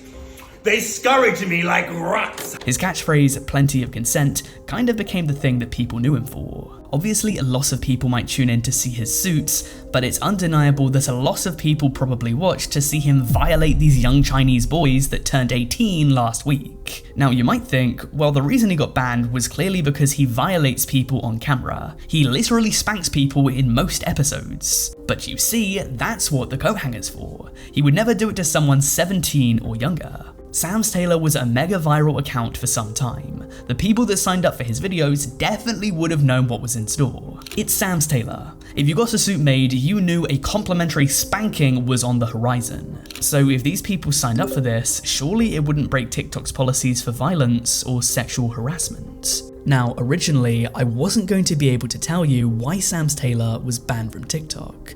I couldn't find any articles written about it online, and it seems as though even Rashaan himself never released a public statement about it. The only reason I know was that I recently got signed out of my TikTok account. I couldn't remember my password, and I made a new account, and when I went to follow all of my old followed accounts, Sam's Tailor was long gone. And when you look up Sam's Tailor on TikTok now, the first account that comes up only has 54,000 followers compared to the 1.7 million he had before. And in the description, it reads that this is a second account. However, someone always has to be the very first person to break the story, and I have an exclusive for you guys. I reached out to Rashaan on Instagram to see if he would divulge any information on what happened to him, and to my surprise, he actually got back to me. I was lucky enough to get a video call with him in the very early hours of the morning, and so it's time to find out from Rashaan himself why he was banned from TikTok. Here I am with Rashaan, otherwise known as Sam's Tailor. So why have you been banned from TikTok? I actually have no idea. So the truth of the matter is this, right? I was initially banned for my edgy content, okay? So I appealed and it didn't work, and I was on about 500,000 followers then, right? So I appealed and appealed, didn't work, so I thought, that was it, right? A couple of months later, I was like, you know what, this can't be it. I worked so hard to get to 500K. So I had my lawyers write to them, right? Not try to sue them or anything. Just say, listen, whatever mistakes we've made, you're not very clear. Tell us what we've done wrong, and we won't do it again, and reinstate us, please. And they reinstated me immediately without any dialogue whatsoever. Then I got a spate of warnings suddenly on my account. So I got this spate of warnings based on some sort of account ban violation. Suddenly they all popped up. They were all old. They weren't new, right? They were well before I was reinstated. But what hurts me even more is that, look, let's use one of my great friends and clients, Tom Segura, right? Yes. I'll give you an example. The videos that we shot together in Hong Kong, he posted them first. He said, let me post them first. So he posts them, he gets 1 million, 2 million, 3 million views, okay? I post the same video, right, of me and Tom, shot from my camera in Hong Kong. It's the fucking same video. It goes to 1 million views overnight, and then I get a ban. I get it wiped. Do you understand what I'm saying? And the second video I posted with Tom, the same thing happened. After his dripped out on, say 2 million views, and his video was on TikTok and Instagram. And then my videos got pulled. So and it's the same video. It's the same video. Was this exactly, so are we saying these are individual videos that got banned, not the entire channel? These are like individual ones that TikTok said? which led to that initial ban, which led to the first ban. Interesting. Okay. And then the second ban, like I said, I had not posted any edgy content, but all these violations from the past was suddenly, like that picture I showed you, all these violations from the past were flagged. So I'm being targeted by them because I'm in China. I mean, it definitely could be that. And I publish a lot of content with the leaders of Hong Kong. Okay, so, I've published content with our former chief executive, Donald Chung. I published content with our former chief executive, a lot of content with our former chief executive, Carrie Lam. And I published content with our current chief executive, John Lee. And all three are sanctioned by the US government. So do you think it could be a political thing? Did it say, was there like a reason? Was it like... They just called up old violation videos. So, bro, if you have any other questions, I'm all ears. But that's my side of the story. And, I would love an answer, you know what I mean? And I would love a way back in. So if anyone's watching and they can help me back in, help me. So there you have it. We now know why Sam Taylor was banned from none other than Roshan himself. Maybe he was just unlucky and the wrong bot found him at the wrong time and decided to strike his entire channel down. Or maybe, just maybe, there was some conspiracy at play. But he's just the first of many different terminated users that we have today, from predators to murderers. So moving on, from someone who slaps meaty ass to someone who avoids meat altogether, next up we have the infamous vegan teacher.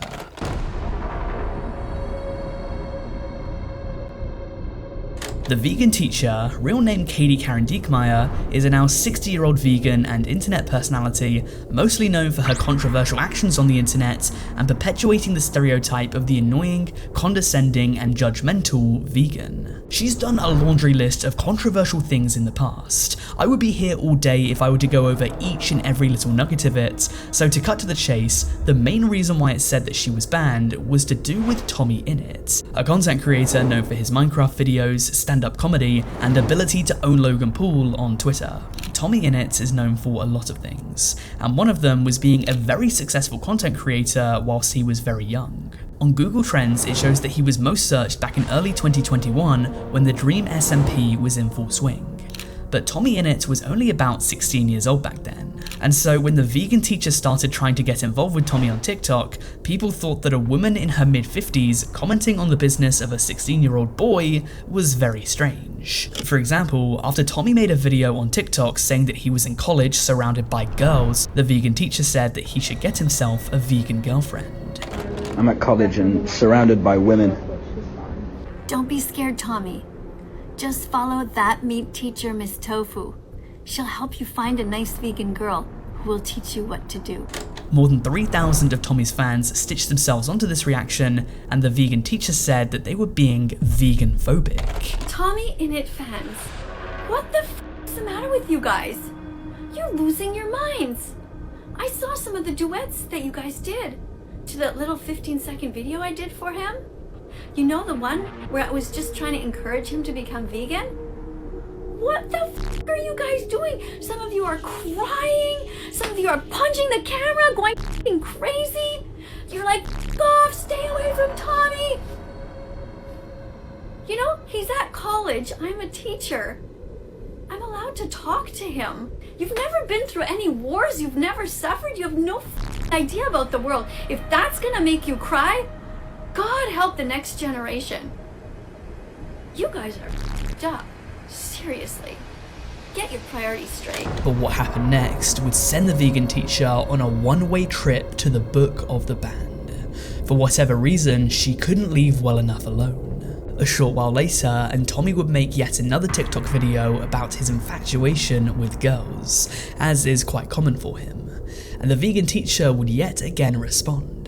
But this response was deemed to be highly inappropriate. Instead of me telling you what it was, I think it might be best to show you what she said right from the horse's mouth. Hello TikTok, I got 2 more golden play buttons today that I'm going to show to girls if they come round. Because they do. Tommy, the nice vegan girls don't want to see your buttons. But if you want them to play with your buttons, you're going to have to show them your fruits and your vegetables. So that's right, a woman in her late 50s woke up that morning and decided to make a video on TikTok where she would tell a 16-year-old boy that he needs to show vegan girls his fruits and vegetables. This is clearly a sexual innuendo, and while it's not exactly explicit, making an innuendo like this to a 16-year-old when you're in your 50s is never going to go down well. Maybe it's just a coincidence that about a week later her account was terminated. However, it was heavily speculated that this video was the straw that broke the camel's back. The vegan teacher would go on to claim that she didn't know that Tommy was 16 at the time. Whether that's true or not, I couldn't possibly say, but it's not exactly like he looks older. However, this story does take one last turn. The vegan teacher vowed that she would not give up on TikTok, and for a while at least, TikTok would not give up on banning her. According to her Wikipedia page, she was IP banned, and there have been several articles written about her attempts to come back being snuffed out by the platform. So imagine my surprise when I looked her up on TikTok and found that she's back on the platform all these years later and has more than 1 million followers. Clearly, it seems as though TikTok have allowed her back onto the platform, with her first upload on this new account coming in May 2022, about a year or so after she was initially banned. So while she was blacklisted from the platform for some time, she is now unbanned and uploads daily. But not everyone featured within this video will be quite so fortunate. As far as I'm aware, the next terminated user that we're set to talk about has never made a return to the platform since its ban. Let's talk about a person who thought he was playing Magnus Carlsen level 4D chess, when in reality, he had set himself up for a scholar's mate.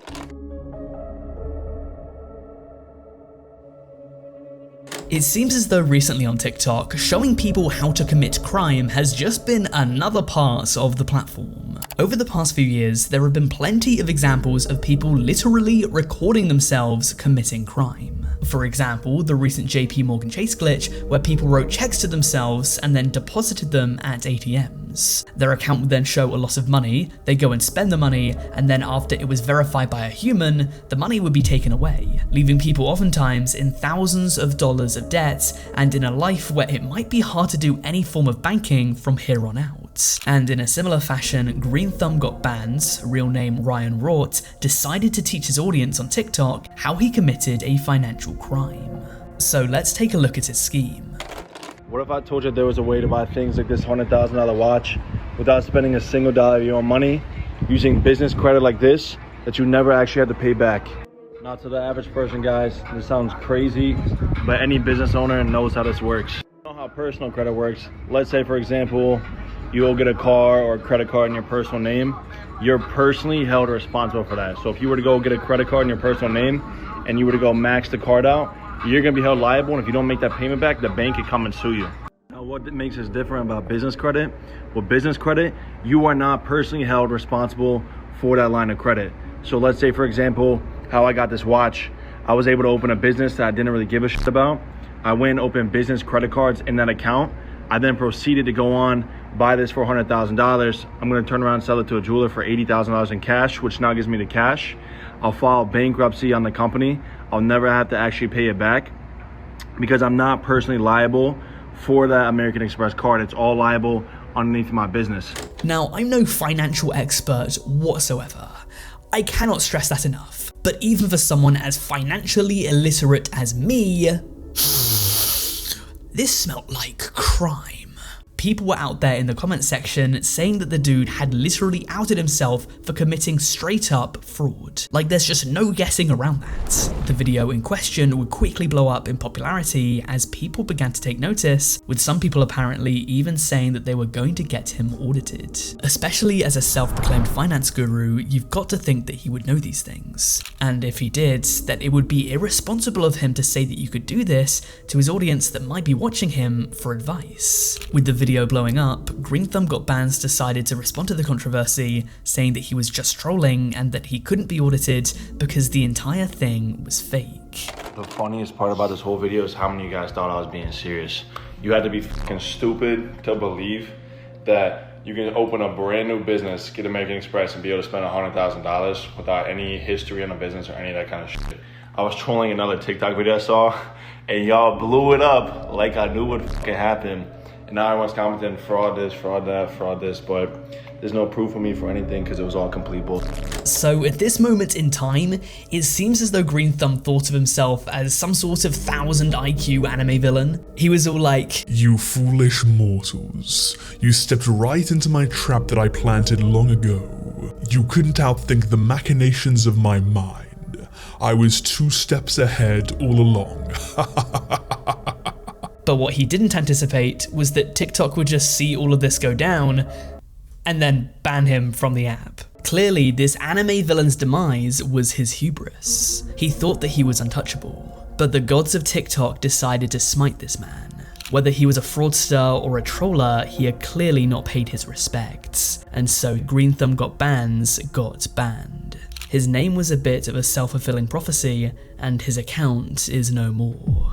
By the way, before we move on to our next banned user, I kindly ask that you give this video a like and subscribe to the channel if you're enjoying this and you haven't already. If you do, I'll give you a golden watch I got by using a business account that I just filed for bankruptcy. With that said, there's perhaps no banned user on TikTok more infamous than the OG TikTok celebrity himself. Things are going to take a bit of a darker turn now as we talk about the bidet.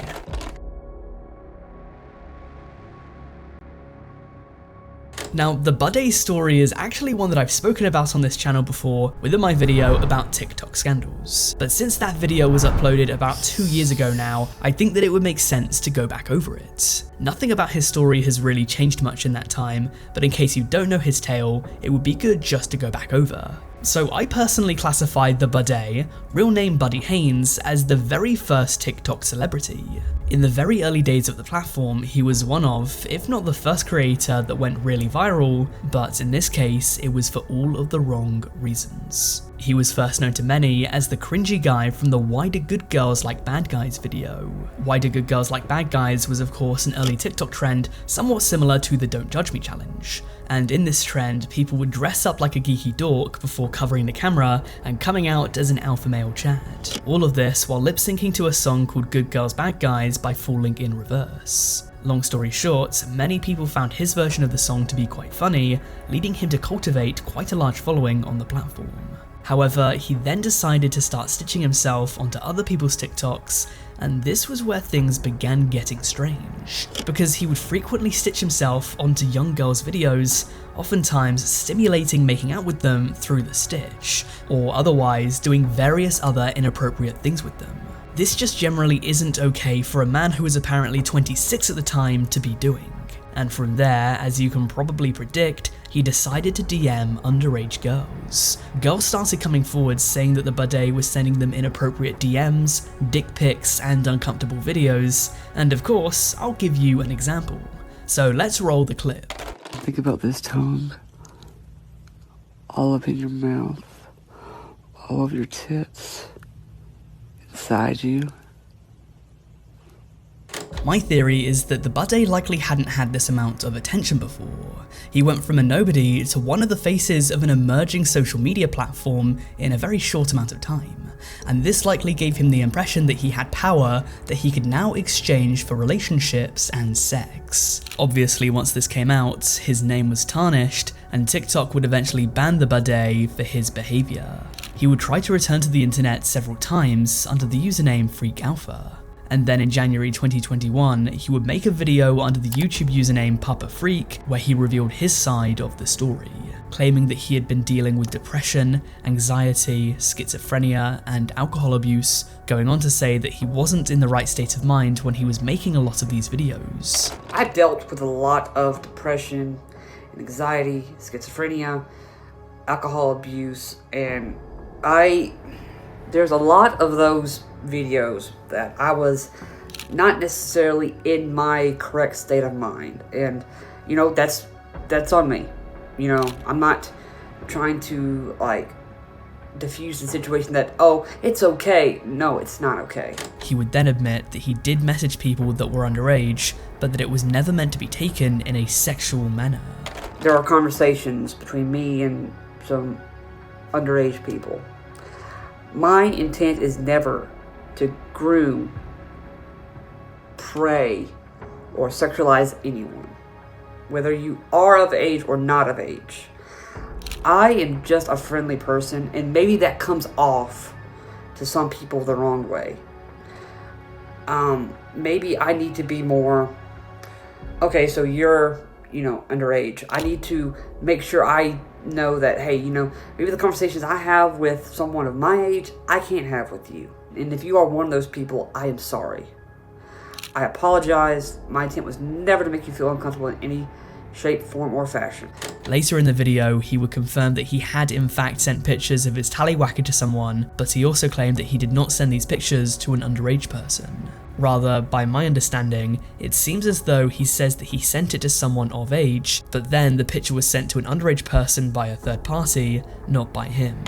As far as the picture of my junk, I did say, I was having problems with alcohol and anxiety and depression with schizophrenia. I wasn't taking my medicine. I was using alcohol to self-medicate myself. And, as a lot of people do, we take pictures and we do send them to people.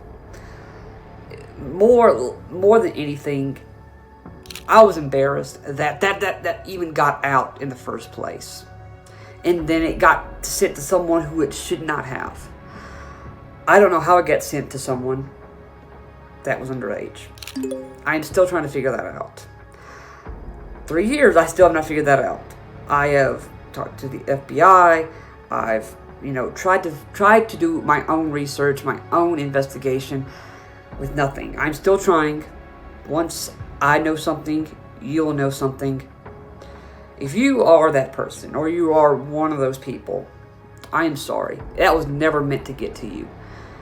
And I am making steps to make sure that does not happen again. He would finish the video by saying that he was taking steps to improve himself and that he wasn't admitting guilt, but was admitting responsibility. The video was then disliked by 90% of the people who watched it. He would also state that he wasn't going to return to TikTok for the sake of him not opening the Pandora's box back up. But it's very possible that now he confirmed the allegations that he might just be flat out banned from the platform, even if he ever wanted to return. Almost 4 years later, and the bidet has stuck true to his word. He apparently still streams on Papa Freak. Please do not go and harass him, but other than that, he's not active on any other social media, at least none that I could find. His Instagram also seems to be banned, so I really don't think he'll ever be making a return. And I can definitely say the same thing for our next TikToker in what has to be the darkest story that I have today. We have to delve into the world of true crime for this one. It's the now convicted Jin Kid.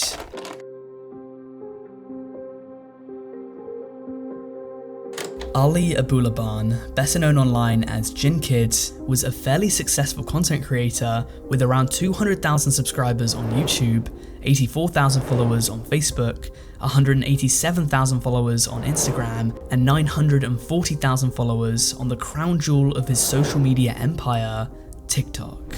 However, while online he was growing in success, Abulaban's life off-screen was plagued with hatred, jealousy, anger, and the inability to control his emotions.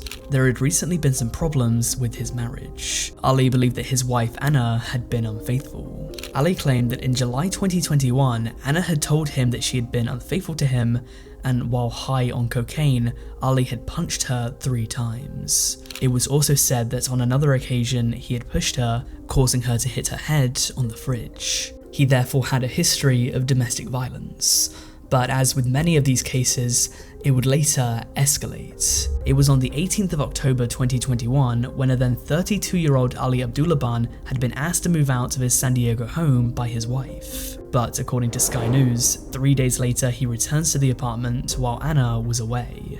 During this time, it's also said that he set up a Discord call onto his 5-year-old daughter's iPad as a way of listening in and spying on Anna. Hours later, and while he was listening in, he heard her and another man talking. According to the Daily Mail, prosecutors believed that he had copied a key to Anna's home, which allowed him to access the apartment. And so he would race there and then fatally shoot both Anna and a male named Raven Barron, who was 29 at the time. He then fled the building and went to pick up his 5-year-old daughter from school with the murder weapon still in his possession. He told his daughter that he had hurt Mummy, and at some point he also confessed these crimes to his own mother while over the phone. While Abulaban's 5-year-old daughter was present with him in the car, the police stopped them and arrested Ali. It would take almost 3 years for the trial to come to its conclusion. Ali defended himself by saying that he was high on cocaine and that none of this was premeditated. He just saw reds and caused all of this to happen. He and his attorney sought voluntary manslaughter, but the jury wasn't having any of it, and neither was the judge.